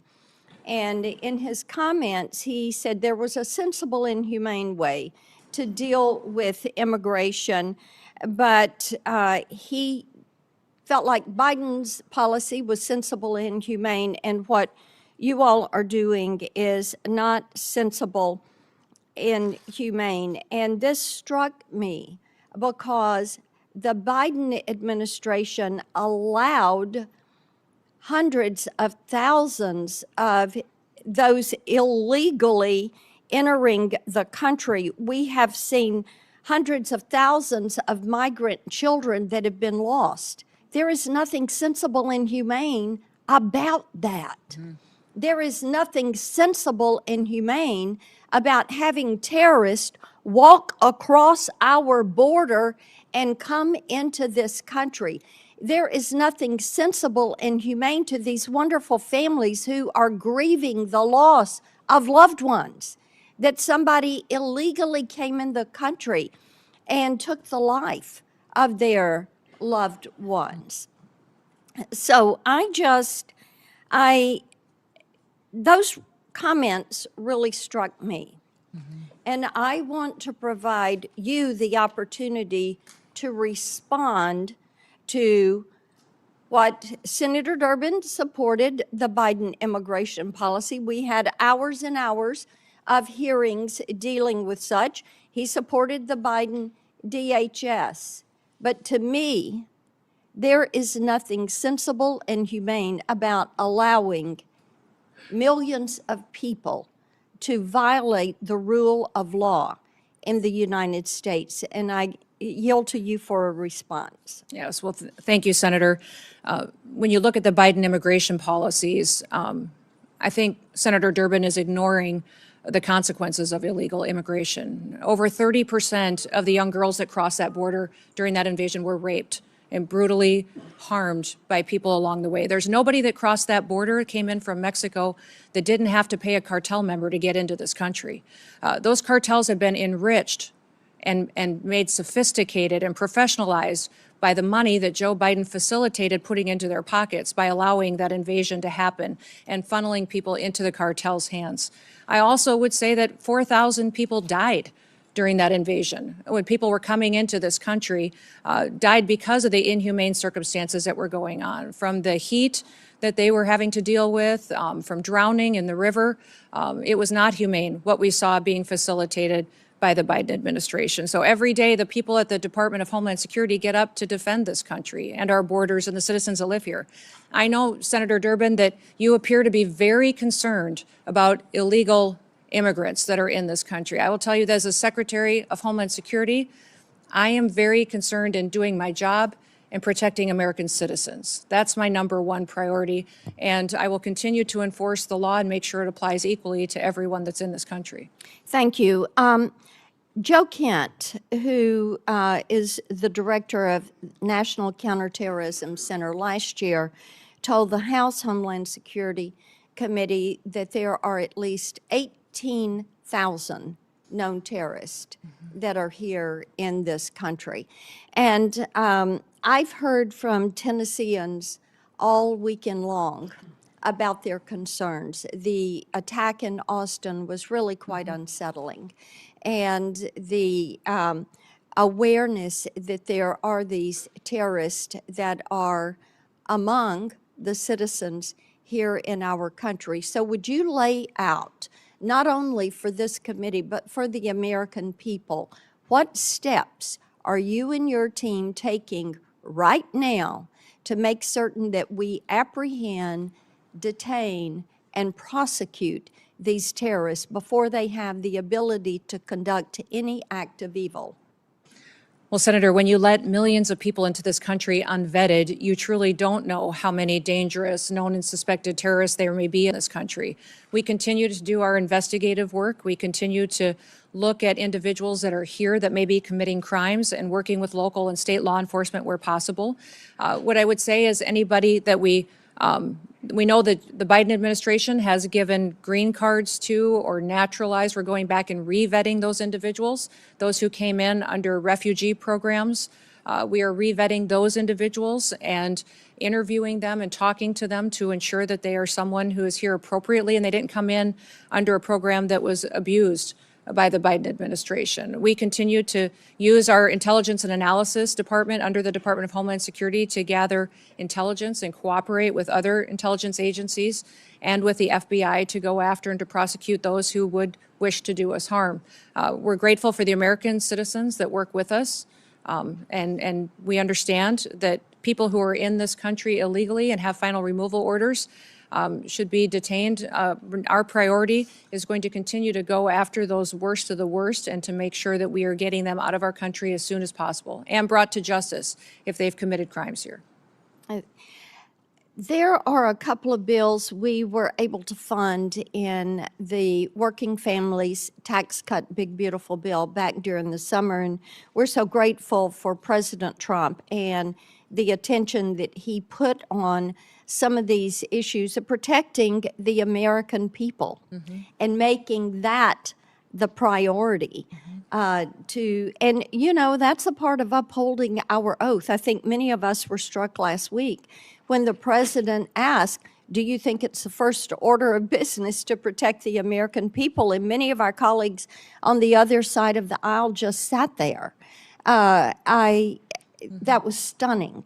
So we're grateful for this focus on protecting our people. There were two bills, the Prince Act and the End Child Trafficking Now Act. These are pieces of legislation I've pushed forward. Now, this helps with protecting these children that are being trafficked, many of them globally trafficked. We're fully aware that Homeland Security investigations, and I think they're defunded right now during the shutdown, are trying to find some of these traffickers, rescue these children, and return them to their families. These two bills allow the collection of DNA and fingerprints so that we can stop this repeat trafficking of children. And I want you to talk for just a moment about the importance of having this legislation on the books and how you are using this to help break these global trafficking rings. Yeah. No, I appreciate those bills, and I'm hoping that this body will find them important and get them signed into law as soon as possible. Collecting of DNA is incredibly important to making sure that children aren't being abused or trafficked. But we saw many times during the Biden administration where the same child would be used by cartels to move individuals into this country illegally. And so one of the policies we put it back in place as soon as President Trump came into the White House is DNA testing of those individuals coming into our country. When we interdicted them, that we would ensure that they were the family that they said that they should be, and that those children weren't being moved with strangers or abused and trafficked by them. One of the things that has come up regularly when I'm out and about around Tennessee is that we have some of these mayors and governors that have recently demanded millions of dollars in taxpayer reparations for having ICE in their communities. Now, in the case of Minnesota, they're looking at as much as $18 billion in fraud. $18 billion. And what they've uncovered there, what they allowed to happen, whether they want to say they knew about it or they didn't know about it, but it appears they knew about it, and we'll let the investigation bear that out. What do you say to these mayors and governors who are defying the law by having a sanctuary city for illegal immigration that are allowing rampant fraud of taxpayer money? It is not their money, it is taxpayer money. They allow it to happen, and then they are so brazen and calloused and disrespectful of the taxpayer, they stand up and demand reparations. What do you say to them? Yeah, it's impossible to take them seriously. The hypocrisy of saying that you care about your economy and you care about your citizens when you've allowed that kind of fraud to go forward that they have in these programs. And these programs are there to care for individuals and give services to some of our most vulnerable in society. Those individuals that have developmental disabilities, individuals who need special services in order to care for them and to help those families for a period of time with individuals and their family members that need to be that specialized care. They have stolen that from them, allowed individuals to abuse those programs, and have done it to the detriment of not just their families there, but also the businesses there and the educational entities and even their credibility to speak. You know, if those are the same individuals that that called our ICE officers the Gestapo and demonized them. And their rhetoric is very detrimental to the environment that we face every day on our law enforcement operations. So my hope is that we'll continue to get to the bottom of those investigations and bring those criminals to justice. Before Senator Coons, Senator Durbin wanted to. Mr. Chairman, the senator from Tennessee invoked my name several times, so I'd just like one moment to respond. What she said is simply inaccurate. I didn't mention the Biden administration at all in my opening statement. What I said, and I still believe, is that if we work together in a positive, good faith, bipartisan effort, we can come up with a sensible, humane immigration law for America. You've heard the witness say repeatedly, we write the laws. She's correct. We need to accept the responsibility of writing a law that is sensible for this country. What I think is happening now in this administration is neither sensible nor humane. I yield. Senator Coons. Thank you, Mr. Chairman. Madam Secretary, thank you for appearing before us. It is your duty and mine, all of ours here, to protect our American homeland and our citizens, but to do so in a way that is legal, that is humane, that is effective, and principally constitutional. So let's get to that. Foundational to the administration's entire immigration agenda and to everything we've seen in the streets of Minneapolis and other cities across our country is your pursuit of higher and higher numbers for deportation, the mass deportations that Stephen Miller designed and President Trump has ordered you to implement. It's why we have roving patrols, racially profiling whomever they see and creating a show-me-your-papers state. It's why you go into sensitive locations like churches and hospitals and schools. It's why you have been arresting children, the elderly, refugees, the disabled, including a resident in my own state suffering from severe developmental disabilities. When there's pressure on you to hit high numbers, you don't have the time to focus on targeted effects to find violent criminals on the run. It's easier to simply round up people here breaking no laws and contributing to our communities. It's why you deny people due process and rush them out of the country. And it's why you've put poorly trained ICE recruits on our streets engaging in reckless and dangerous tactics. Does DHS, Madam Secretary, operate on any quotas or numerical targets for immigration arrests every day? No, Senator, we do not. We do targeted law enforcement operations going after those worst of the worst criminals that are here I would certainly illegally. prefer it if you did targeted operations against the worst of the worst. But just last year, Stephen Miller, who's the president's Homeland Security Advisor and Deputy Chief of Staff, went on Fox News and said, we're setting a goal, a minimum of 3,000 arrests for ICE every day.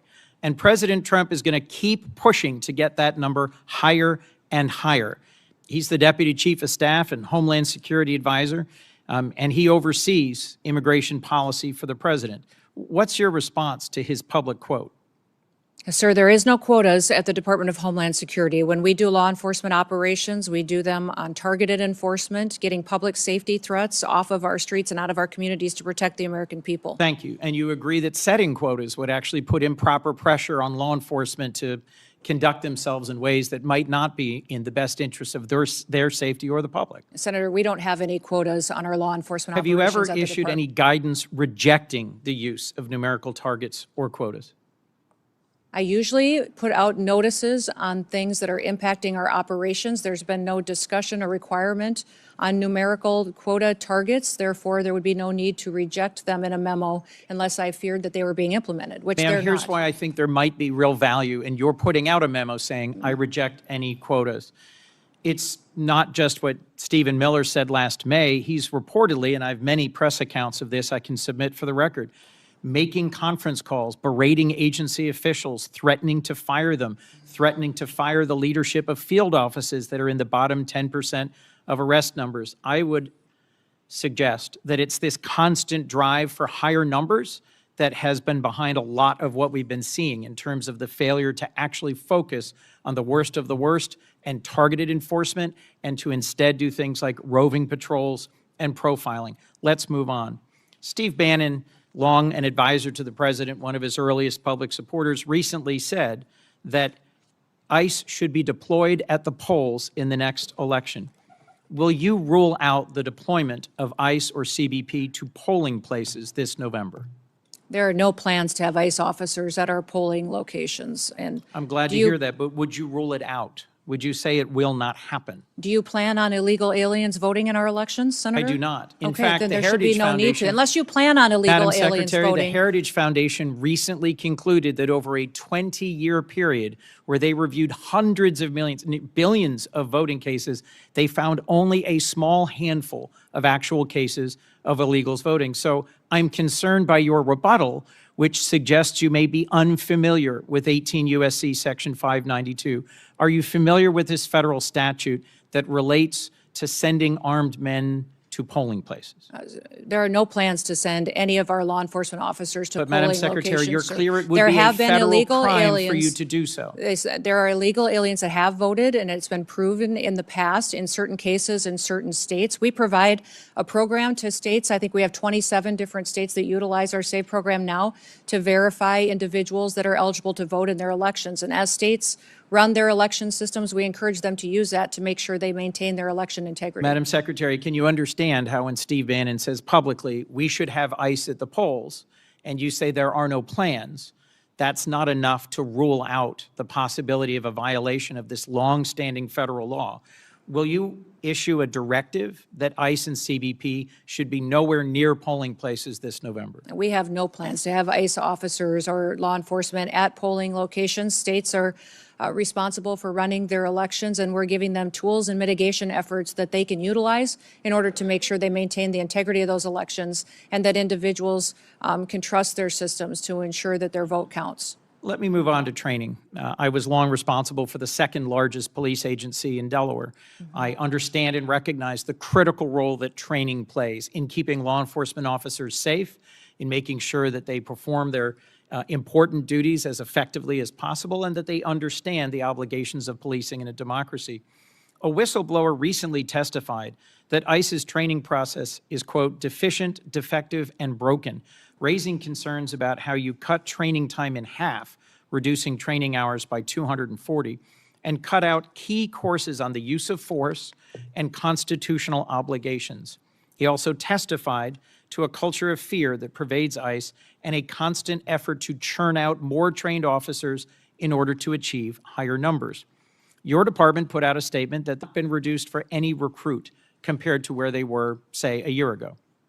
Senator, our ICE officers are trained when they come on board the department 56 days. We've changed the format of those days. Instead of 5 days a week, 8 hours a day, they now do 6 days a week, 12-hour days. We also give them 28 days of on-the-job training so they can have more hands-on experience with individuals that have served a longer period of time in law enforcement and have that experienced officer supporting them going forward. What I would say about your whistleblower is that your whistleblower came to FLETC, which is the area academy where we train over 130 different federal law enforcement agencies. He came there after we had changed our program and didn't experience how we trained our ICE officers previous to that on those 5 days a week, 8 hours a day. I don't know how he would speak to how Secretary, ICE used to do that. And specifically this train new individual recruits on the was only requirements of detailed the there First Amendment for a short period and of time, a policing? few months, and I was a trial recognize that attorney, your not an agents expert in a in. number of places around the country have faced protests for how they've been conducting their policing. Do you specifically train your new recruits on how to handle peaceful protesters in the context of the First Amendment and their rights? Yes, they are trained in that. And they are annually trained and updated with legal guidance, with constitutional provisions, de-escalation techniques, in driving techniques, medical aid, intervening, use of force. All of those are things that our individual officers are trained on. What January has happened? 22nd, you put out a press release that said enforcement and removal operations, ERO training, was 42 days. But on February 23rd, just a month later, the same day that the whistleblower testified, you issued a new press release saying it was 56 days. You seem to be making it up as you go along. Help me understand how you square those quite different numbers in terms of the total number of training days. Our training for ICE officers is at 56 days with 28 days of on-the-job experience that they get as well, that continues their training, and their specialized training is above and beyond that as well. And we're grateful for those individuals, many of those individuals that have come and joined ICE. We had over 220,000 individuals apply to become ICE officers. We've hired approximately 12,000 of those, and many of those had previous law enforcement experience when they came to serve with us. Last question, Madam Secretary, about Afghans. Americans fought, served, and died in Afghanistan over 20 years. Many of our service members critically relied on translators and on Afghans who served and fought alongside them. I've gotten to know a number of them who came to this country and were thoroughly vetted and were frankly heroes who had risked their lives alongside Americans. At the moment, I believe your leadership at DHS has abandoned our commitment to the Afghans who served alongside us. There are currently many trapped in a center in Qatar, and at least 150 of them are the family of current active duty U.S. military forces. It is within your power to create a process for them to seek waivers of the refugee ban so they could come into the United States. Will you consider doing so? We'll continue to do our due diligence on vetting individuals that come into this country, especially those who came in on a refugee program, and make sure that vetting process was thorough. We found deficiencies in how the Biden administration was doing that. Will you commit to not and I'll look forcing into any the of them situation. back into the waiting arms of the Taliban, who will certainly torture or kill them? We'll continue to look at every situation and make sure they qualify for the programs to how they're laid out in statute. Madam Secretary, as I said at the outset, it's your obligation and mine to protect our homeland and American citizens in a way that is legal, effective, humane, and constitutional. My concern is that across all the different incidents that have been spoken about today, you are failing to do so. You are failing to deliver legal, humane, effective, and constitutional protection for the American people. Thank you, Mr. Chairman. I got three things to do before I call on Senator Britt. First of all, Madam Secretary, you can correct me if I'm wrong, but it seems to me the answer you should have given about Steve Bannon is he's not even in the administration. Correct. So why would he have any influence over what you're doing? Correct. Secondly, we're going to take a break after Britt, Blumenthal, and Schmidt. Lastly, without objection, I'd like to introduce evidence of potential human trafficking that I sent to the Biden administration as part of my unaccompanied children oversight. For over a decade, I've exposed how children in this category and the program associated with them have been subject to harm, abuse, and even sex and labor trafficking. Thanks to Secretary Noem, Trump administration, greater transparency has finally been brought to this issue. Senator Britt. Thank you, Mr. Chairman. Thank you, Madam Secretary, for being here today. To echo what my colleague Senator Kennedy said, I appreciate you actually securing our border. The work that President Trump has done and you alongside him to make sure that we don't have just an actual invasion happening every day, like we saw under the Biden administration. I believe we had about an average of 5,000 people a day that came over the border during the Biden administration, many of which are unaccounted for.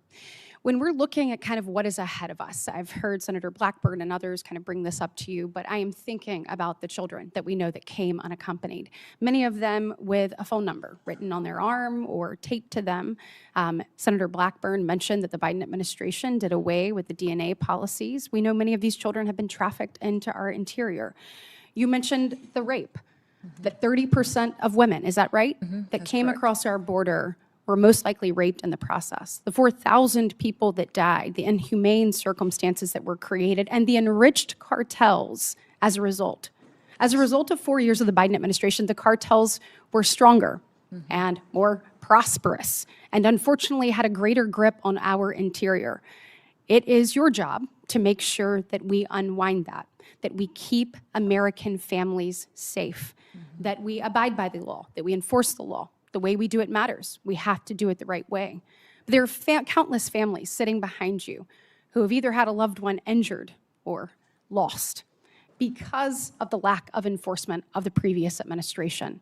Do you commit to me today that you will ensure that no family has to go through this again, that you will use the tools at your disposal, the right way to protect American citizens? Yes, I will use every tool I have available to make sure that we're protecting as many Americans from having to go through what these families have had to go through.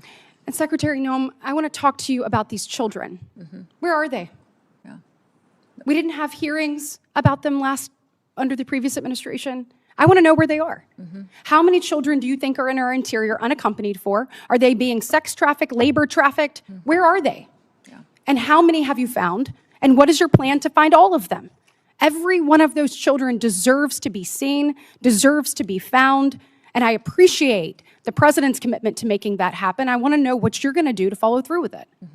We're going to continue to do our work. We found 145,000 of those children so far, identified them, returned them back to their loved ones, and taken care of them. We will continue until we find every single one of them. The Homeland Security investigations teams are the most specialized law enforcement officers for getting into these networks, these trafficking networks, and making sure that they're not just finding one child, but finding the network that is trafficking hundreds of children, and make sure that we're bringing them back home and helping them heal. Well, let's actually talk about HSI. We have heard ICE be vilified across the nation, called Nazis, called Gestapos. I want to talk about ICE HSI for a second, because you just mentioned it. When we are looking at finding child predators, when we're looking at finding people who are exploiting children, when we're looking at cyber crimes, human trafficking, when we're looking at drug smuggling, weapon smuggling, HSI does the hard work, do they not? Yes, they do. I want you to see behind me. These are some of our most notorious and high-profile criminals in recent years. Sean P. Diddy Combs, El Chapo, R. Kelly, Jared Fogle, Josh Duggar, the Merchant of Death, Victor Boot. And what do all of these criminals have in common? All of them were brought to justice with the help of ICE, HSI. Does that sound like the work of Nazis or Gestapo, Madam Secretary? No, it does not.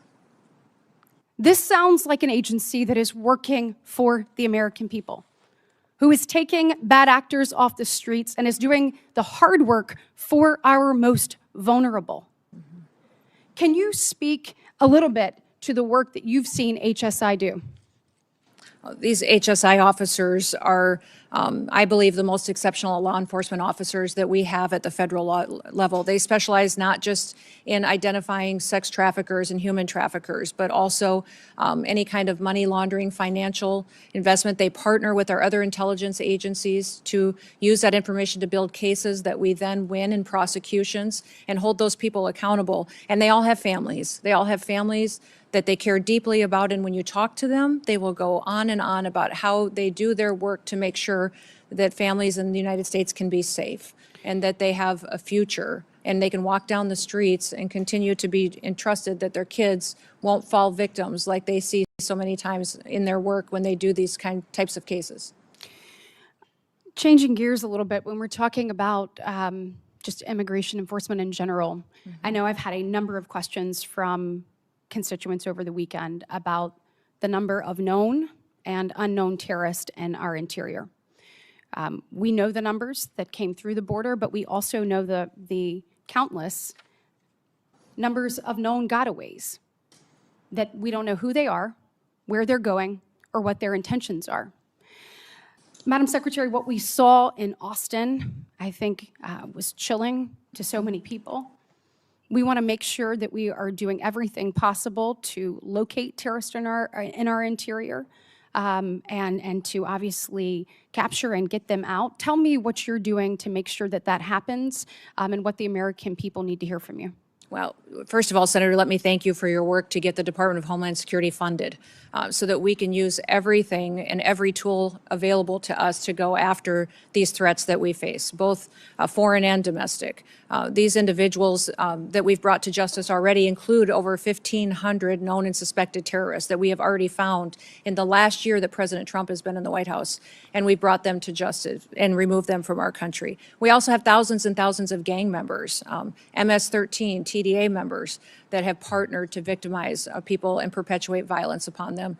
We're continuing to do that work and will every single day, but we need funding to make sure that all of our law enforcement agencies have the tools they do to bring them to justice. Well, let's actually talk about that. So when we are looking at the department having gone unfunded now for 17 days, I'd like to know what are the real implications of that. So I think a lot of people, when you look at the Department of Homeland Security, we've obviously seen in the news, ICE and CBP. We just talked about some of the good work that ICE has done, particularly ICE HSI. We look at the border, customs protections, people coming through, making sure whether it is weapons being smuggled or whether it is drugs, that those things are caught by those men and women there at the border. Then we look at the other missions that fall under the Department of Homeland Security, our courageous men and women in the Coast Guard. You look at those serving in FEMA. We have been ravaged by storms both in the south and up the northeast, and these people need assistance and they need help. That all comes through your department. You look at the Secret Service, and you look at where that is. You look at the Center for Domestic Preparedness, for example, in Anniston, Alabama, which I hope I have your commitment to continuing to make sure that our law enforcement officers are trained there in the event of something unthinkable. Yes, And absolutely. as we look at all of this, and our TSA officers, I was struck by what I saw, actually, you have put this up here behind me.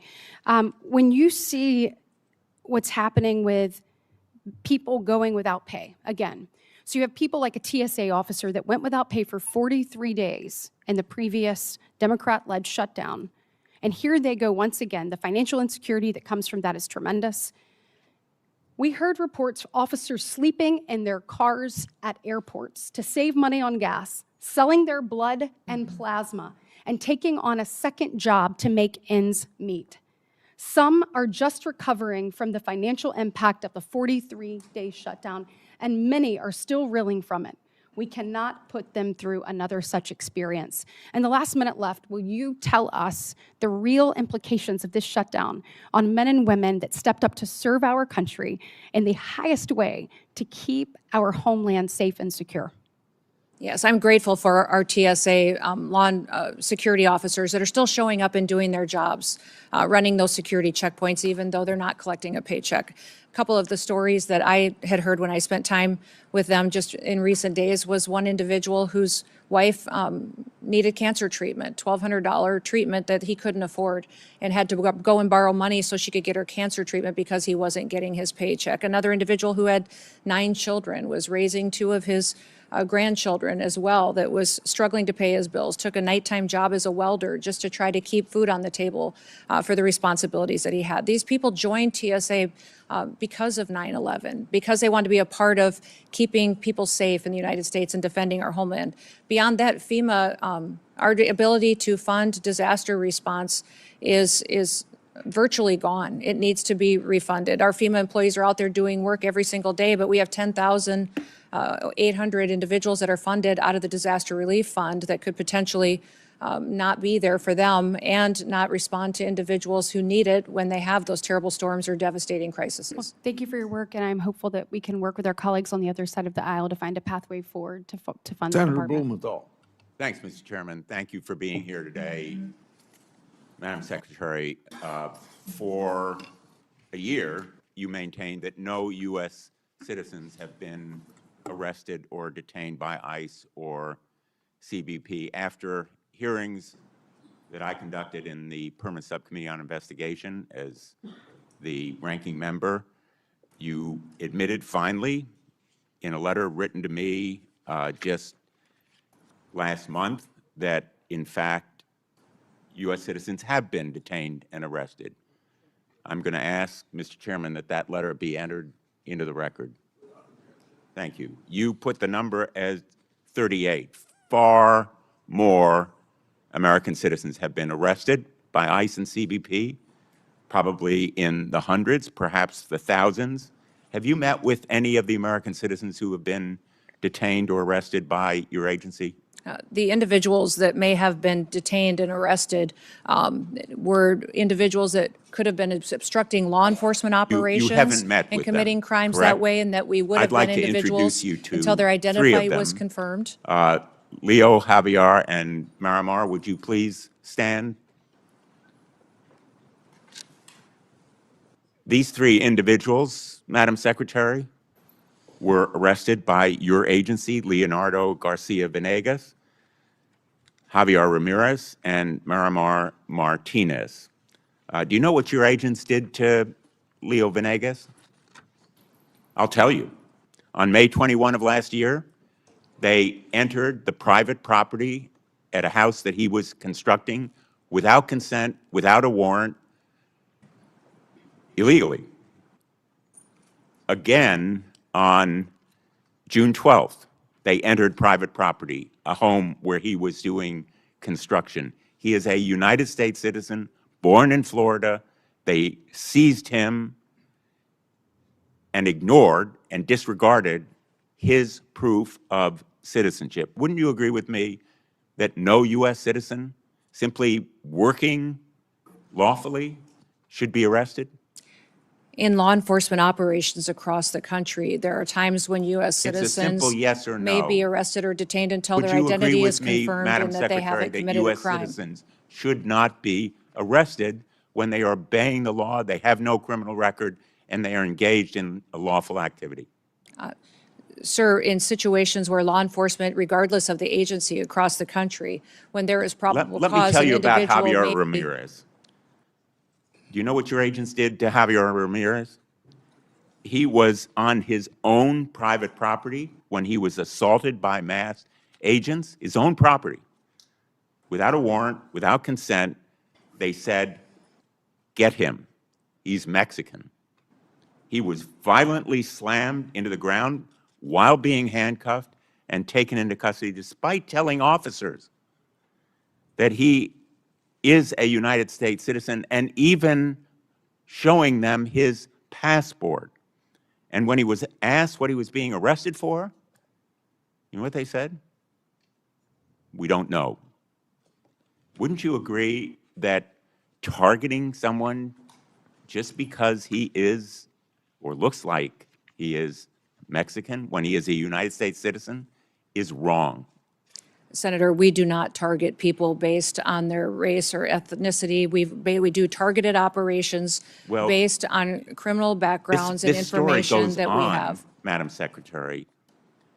Javier was detained for over 4 days. He was denied medicine that he needed for severe diabetes. He lost consciousness. He had severe hypoglycemia. Wouldn't you agree with me that medical treatment should have been provided to him? Senator, Denied. medical treatment is provided to individuals wasn't in for our him. processing and Wouldn't you agree that detention was wrong? centers. Within 12 hours, they have a medical examination. We get them the prescriptions and medication that they need. They also have a full Will you evaluation. commit to take including- action and to look into why he was denied medical treatment? Yes, I will look into that case specifically for you, Senator. Marimar Martinez is with us today as well. She's standing right behind you. She was on her way to donate clothing at her church when she came across an unmarked car. The agents sideswiped her car.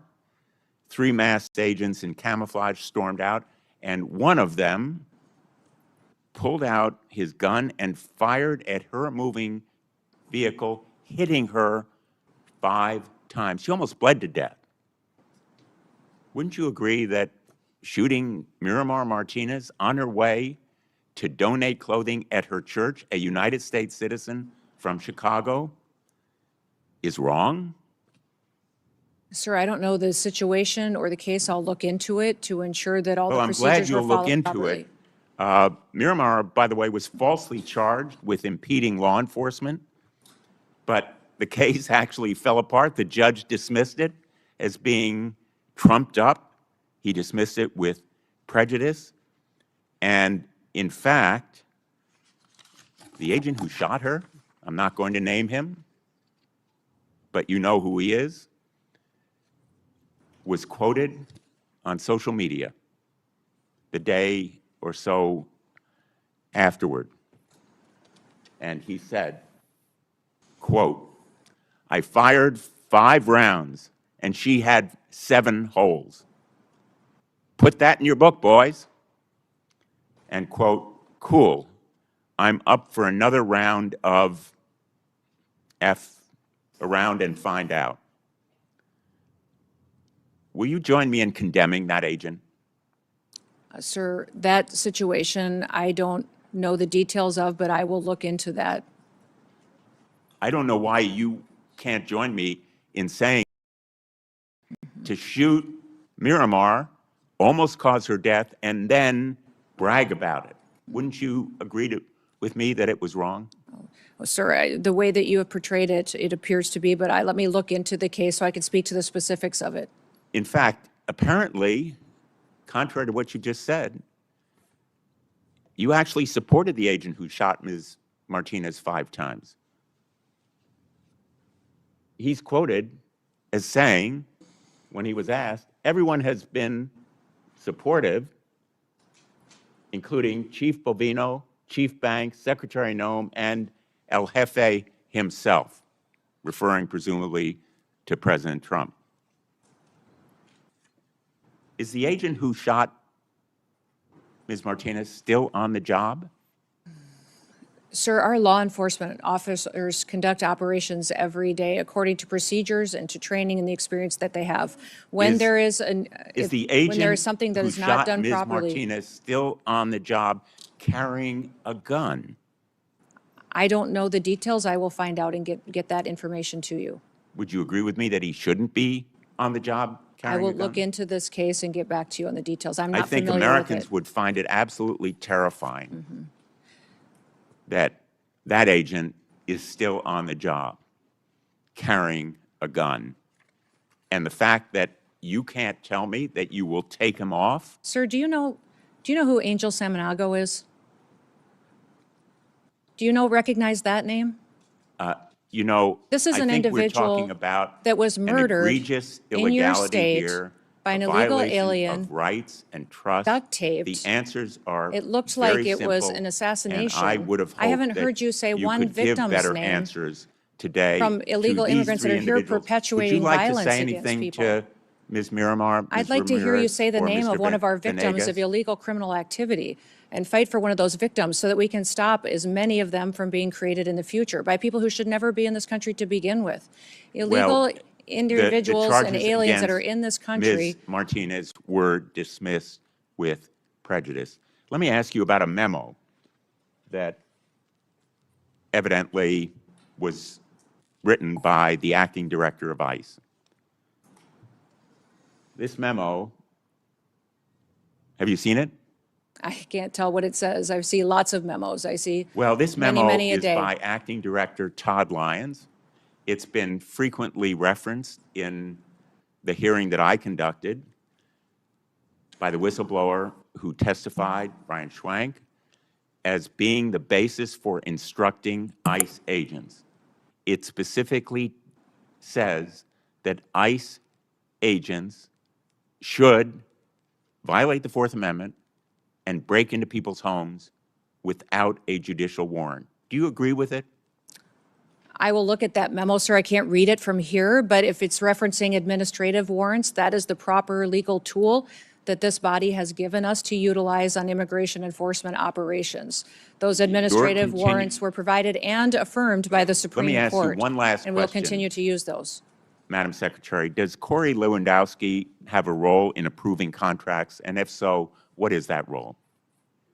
His role as a special government employee, and special government employees work for the White House and the administration. There's thousands of them. So he does have a role. Senator Schmidt. Thank you, Mr. Chairman. Since we're having folks stand up, I would have Laken Riley stand up. I would have Kayla Hamilton stand up. I would have Jocelyn Nangari stand up. I would have Rachel Morin stand up. I would have the beautiful sons and daughters who were murdered by illegal immigrants stand up, but they can't because they're dead. They were murdered by illegal immigrants that were led into this country by Joe Biden. And I think it's important to set the stage, since we're having this oversight hearing, to set the stage how we got here. 5 years ago, something was done that had never been done in the history of our country. We had a president who willfully ignored immigration laws and immigration enforcement, threw open the border to 15 million people who are here illegally, tens of thousands of murderers, hundreds of thousands of hardened, violent criminals. And we can debate why. I know why. They're trying to pump up the numbers for their congressional districts because they lost the case with the American people. But the tragedies that ensued, the tragedies that were left in the wake of this disastrous policy are what we're left with. And your job now is to finally enforce our immigration laws. And they don't like it. They actually don't think that anybody should have to leave. Because if you create the problem so big, which is what Joe Biden and the Democrats tried to do, the only solution is mass amnesty. And I'm here to tell you, we're not doing it. And the mass deportations will continue. Thank God we front-loaded the money for ICE. Thank God we did it. Because it was just a matter of time. Now, by the way, the outrage machine has moved on to something else, so I actually have hope that maybe we'll actually approve DHS funding. But we're not kneecapping ICE. We're not doing it. We're not going to take away the tools that they have to deport criminals in this country who are raping and murdering sons and daughters. So for all the spectacle that the Democrats want to create, the American people will not lose sight of what this mission is, which is to restore American sovereignty. No country, no sane country would ever do this. We lived through it. Now it's time to fix it. And this sanctuary status that many of these jurisdictions, there's about 11 that matter the most in this country. But what is that about? What does that really mean? It means that the local leaders will not tell ICE when rapists and murderers and criminals are released from prison so they can be deported. Think about that. Think about that. That's what's happening. And by the way, it's happening in Northern Virginia. The new governor just today said that this brutal killer, Abdul Jallo, an illegal immigrant from Sierra Leone with more than 30 prior arrests, who brutally stabbed to death Stephanie Minter, a mother, an American citizen, less than 50 miles from here, she will not work with ICE. If for some reason this monster gets released, she will not let ICE know when he's being released. Think about that. That's what is happening in this country. So forgive me if I don't want to be lectured by the Democrats on this point. I would think in a different time, in a different place, that we could all actually agree that if somebody is here illegally and they're being released from prison, that we would let federal law enforcement know about it. Apparently not. And so if you want to know why we had the flashpoint in Minneapolis, it's because it's a sanctuary jurisdiction that wasn't letting anybody cooperate. It wasn't responding to 911 calls for law enforcement and encouraging people to engage in this kind of confrontation. So I just want to go through a few of these. I mentioned Abdul Jallo. Let's talk about the difference between states that actually work with ICE and states or jurisdictions that don't. This is the contrast. Cecilio Lopez Vaquez was an illegal alien from Guatemala. He was arrested by the Missouri Highway Patrol for DUI. Cecilio had previously been deported in 2006 and had an active rape warrant in Guatemala. Missouri is not a sanctuary state and turned Cecilio over to ICE. He was deported. Thank God. Hernando Garcia Morales was an illegal alien from Mexico. He was arrested multiple times in New Jersey for crimes including burglary. New Jersey is a sanctuary state, failed to notify DHS or ICE. He was released. On January 9th of this year, he threw a baseball-sized rock at a school bus, shattering a window and hospitalizing a third grader. Ariel Nunez Figueroa was an illegal alien from Mexico with an arrest warrant tied to the murder of 43 students at the Ayotzinapa Teachers College. ICE arrested him in Houston, Texas, not a sanctuary city. DHS deported him on March 6th. Christian Espinozo Sarango was an illegal alien from Ecuador, arrested in New Haven, Connecticut for sexually assaulting a minor. He was charged with multiple serious offenses. Connecticut's sanctuary laws prevented cooperation with ICE, and he was released into the community before being rearrested by ICE. Mayama Sese was an illegal alien from Liberia. She was a former rebel commander linked to war crimes, including recruiting and leading child soldiers. Despite a removal order entered in 2022, she was not taken into custody by ICE until April 19th of 2025. The previous administration refused to deport her. She has now since been deported. Hector Balderas Ahorne was an illegal alien from Mexico arrested in California for a felony hit and run that killed an 11-year-old boy. California, a sanctuary state, rejected DHS's detainer. Hector has a bond of $100,000 that could allow this guy back on the streets. We don't know. If he's released, they're not going to tell ICE. Luis Elias Santos was convicted of statutory rape in Boone County, Missouri. Missouri cooperated with ICE. ICE took him into custody on February 20th, 2026, and assuming he will be deported. Finally, Hugo Rene Hernandez Mendez was arrested in Prince George's County, Maryland, for DUI. The county did not cooperate with ICE and released him. Months later, he murdered Dakara Thompson, a 19-year-old woman. She would be alive today had Maryland cooperated with ICE. I don't know how you explain this away, but I just want to ask you, Madam Secretary, how critical is it for the operations of ICE to deport these monsters to be able to work with local leaders? Oh, it's absolutely critically important. It keeps our officers safe. It allows them to do their operation in an efficient manner to make sure that the public is safe as well. And when you talk about these sanctuary jurisdictions turning murders and rapists loose on the street, I picture every time listening to Rachel Morin's mom telling the story of how she died, how she was brutally raped and murdered, and a mother of 5 children that no longer have a mother.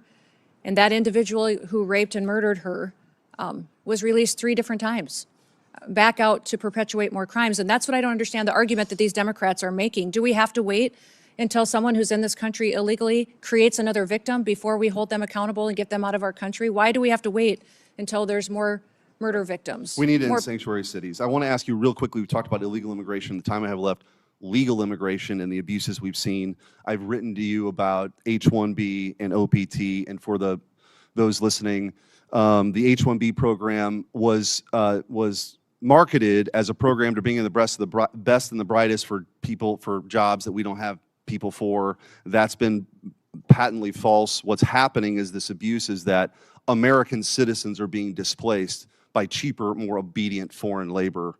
The abuse has been pretty rampant. I've written to you about that. And the OPT program, which has become visa mills for universities, taking away opportunities for American students because they don't have to pay taxes on the foreign labor for at least a year if you have this visa for OPT.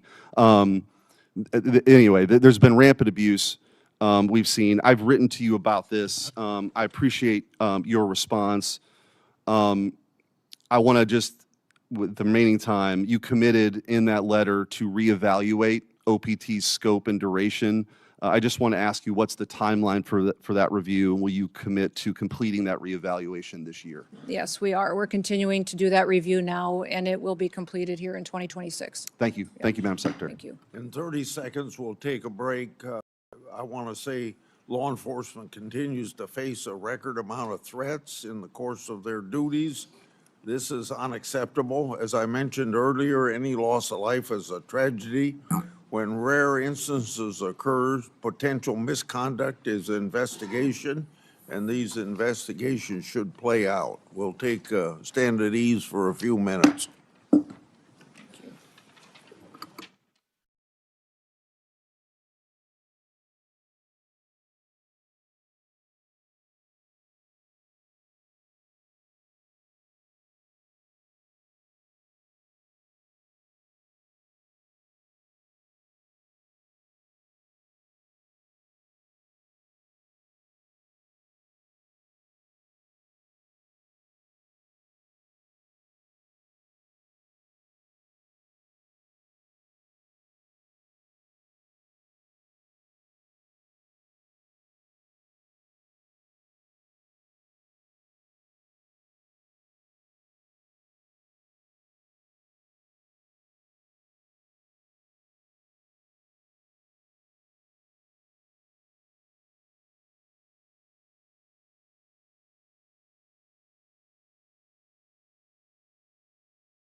basis in our country. Unfortunately, in the process, some DHS officers, migrants, and protesters have felt threatened, were injured, and in very rare instances, even killed. Mistakes have been made. Let's make it clear, one death is too many. But officers should never be threatened or harmed while enforcing our laws. And there is a clear difference between conduct protected by the First Amendment and unlawful obstruction. From my perspective, I believe immigration enforcement and dignity aren't mutually exclusive. Secretary Noem, I look forward to hearing how you're addressing these important issues while continuing the department's mission. And your department's mission is, of course, one of the most challenging in government. The responsibilities of the Department of Homeland Security are immense. Your department operates in a dynamic environment with increased threats against officers. According to DHS, ICE officers have faced an 8,000% increase in death threats. ICE officers have faced a more than 1,300% increase in assaults. Federal law enforcement officers risk their lives finding and arresting criminals. Those criminals have committed murder, sexual assault on women and children, and many have been part of criminal gangs. According to DHS, ICE has arrested tens of thousands of potential national security risks. And ICE has arrested over 1,500 known or suspected terrorists and made over 7,000 gang arrests. Criminals like this destroy the lives of innocent people and have no business being in our country. And many of them are here because of the Biden administration's shameful open border policy. Under your leadership, the department has renewed focus on removing criminals from our neighborhoods. You've also accomplished what many of my Democratic colleagues have said could only be done through new laws. You did it by securing the border, and President Trump did as well. In 2025, border crossings decreased 93%. A question.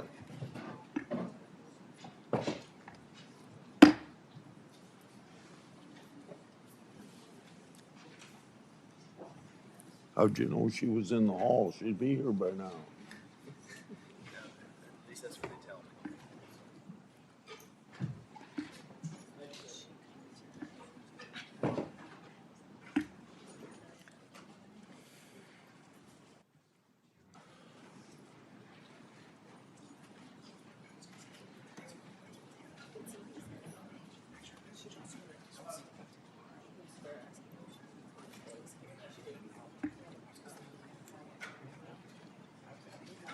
Is she coming through this door? Yes, sir. She'll come through here. Go see if she's coming down the hall.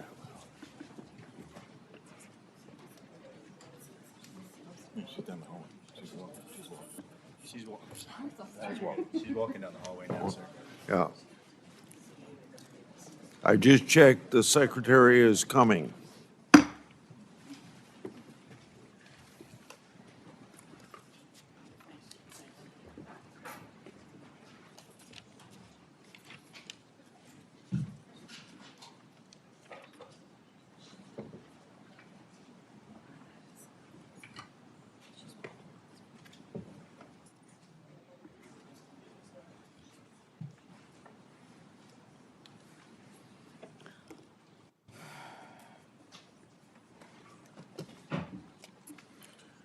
Tell me, Secretary, when you're ready. Yes, Mr. Chairman, I'm ready. Yes, sir. You're ready? I'm ready. Yes. Senator Verono? Thank you, Mr. Chairman. Over the last year, The American people have watched in horror as DHS agents have terrorized our communities. We've all seen pictures and videos of ICE agents dragging people out of their cars, shooting them with pepper balls or worse, murdering people in the streets. This is not normal, but it's what communities being targeted by ICE are forced to face every day under this regime. It is why Americans of every background across the country are up in arms and raising a hue and cry about ICE. My first question, Ms. Noem. Last August, DHS attempted to deport 600 children to Guatemala in the middle of the night. When challenged in court, the lawyer representing DHS said a request had been made by either their parent or legal guardian to justify deporting these children. A federal judge found that statement had no support. In other words, no evidence that the parents have been asked. That statement by the lawyer representing DHS was false. That was a lie, yes or no?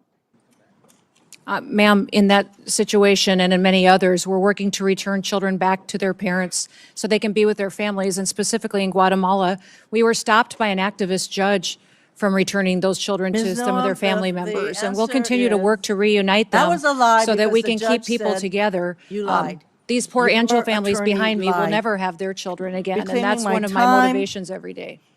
After DHS agents shot Marimar Martinez 5 times, 5 times, your department was quick to label her a domestic terrorist and claim that she ambushed and rammed federal agents with her car. She was even criminally charged, only for those charges to be completely dropped when body camera footage showed the truth, that during the incident, the DHS agents announced that it's time to get aggressive and then rammed her car. Secretary Noem, DHS was lying when it said Ms. Martinez was a domestic terrorist who ambushed federal agents. Yes or no? That was a lie. Every day, our law enforcement officers face tragic situations on the ground. They Ms. work Noem, every day to I am bring not public hearing safety yes threats or to no. justice. You know what? You actually had to dismiss the lies that you alleged against Ms. Martinez. So that was a lie. Next.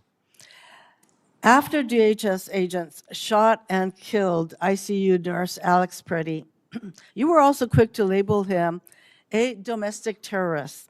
Even before an investigation began, you said he was brandishing a gun, a firearm. You also said he was apparently trying to do maximum damage and massacre law enforcement. The videos show that Pretty had a phone in his hand while helping a woman who was pepper sprayed. He never touched his gun. After DHS agents pinned Pretty to the ground and your agents removed the gun, they then shot him at least 6 times, killing him. Secretary Noem, when DHS claimed that Mr. Pretty was a domestic terrorist who was brandishing a firearm, that was a lie. Yes or no? That investigation is still ongoing, being led by the FBI, but when that horrific day happened in that tragic situation, we continued to relay information from agents on the I'm ground not hearing to get your answers information to a the American simple public. yes or no questions. So moving on. Secretary Noem, in this photo, this man is on the ground and there are multiple people holding him down. Yes or no? Yes. You see? Yes or no? Yes, he's laying on the ground, and there are Yes. multiple people with their hands on him. Yes.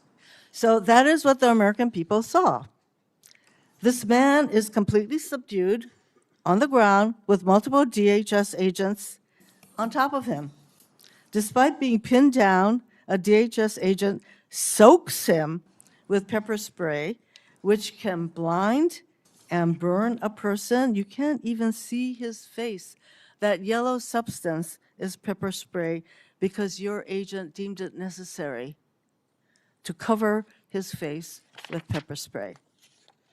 Next photo. In this photo, the man with the clergy collar is surrounded by multiple DHS agents. Yes or no? Yes. Showing you a picture, yes or no? Yes, ma'am. That is what the American people saw. This man is Reverend David Black, who is the senior pastor of the First Presbyterian Church of Chicago. He had his arms up in prayer when ICE agents fired pepper balls directly at his head. They shot him 7 times, including twice in his head. Next photo. In this photo, do you see the woman on the ground? Yes or no? Yes. That's what the American people saw. This is just after your DHS agent violently shoved her against the wall and down to the ground in front of her 2 young children. She later went to the hospital. Secretary Noem, under your leadership, DHS attacks Americans and acts as if the law doesn't apply to them. That recklessness and lack of accountability stem from the lies that you and your partners in this regime are constantly telling. Oh, it's domestic terrorists. They were aggressive, whatever. Meanwhile, Stephen Miller, a top White House official, declared to an ICE officer, you have federal immunity in the conduct of your duties. To all ICE officers. That is Stephen Miller.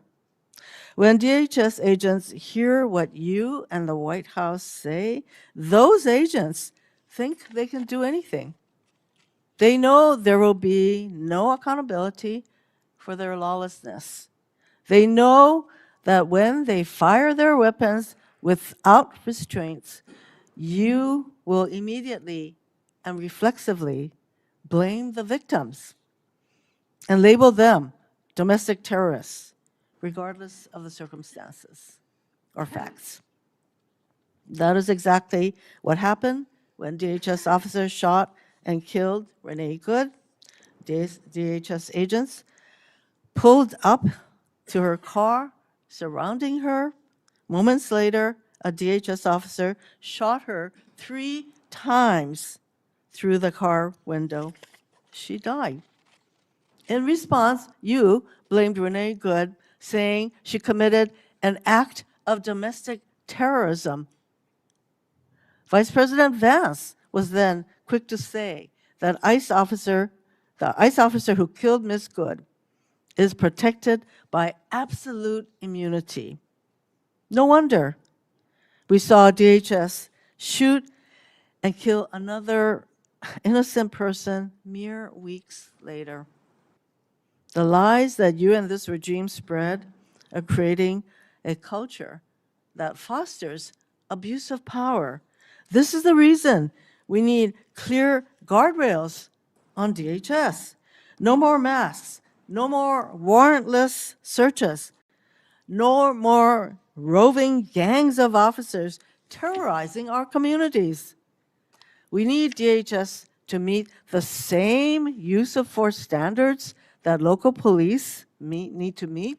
They have the same requirements to identify themselves like local police have, and use the same warrants that local police use.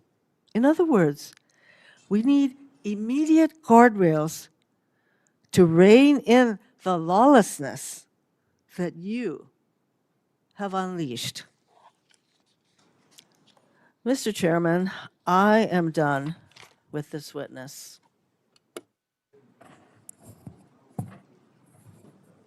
Thank you, Mr. Chairman. Secretary Noem, thank you for being here. I'm really glad that a lot of my Republican colleagues talked about the disaster that Biden and Mayorkas, your predecessor, created. It was absurd. You heard the things from Senator Britt, people that came over here who themselves were traumatized by the very people who then come to this country and traumatize American citizens. You heard Senator Schmidt saying the same thing. A lot of us are very frustrated with the disaster that President Biden left behind and a failed DHS. It's why I'm angry, and it's why I've been critical of you, Secretary Noem, because we're missing an opportunity. Ladies and gentlemen, one of the reasons President Trump won a year and a half ago is because people were sick and tired of a Democratic administration's open border policy and allowing millions of people to come to this country, 1.7 million called gotaways. We don't even know where they are, but we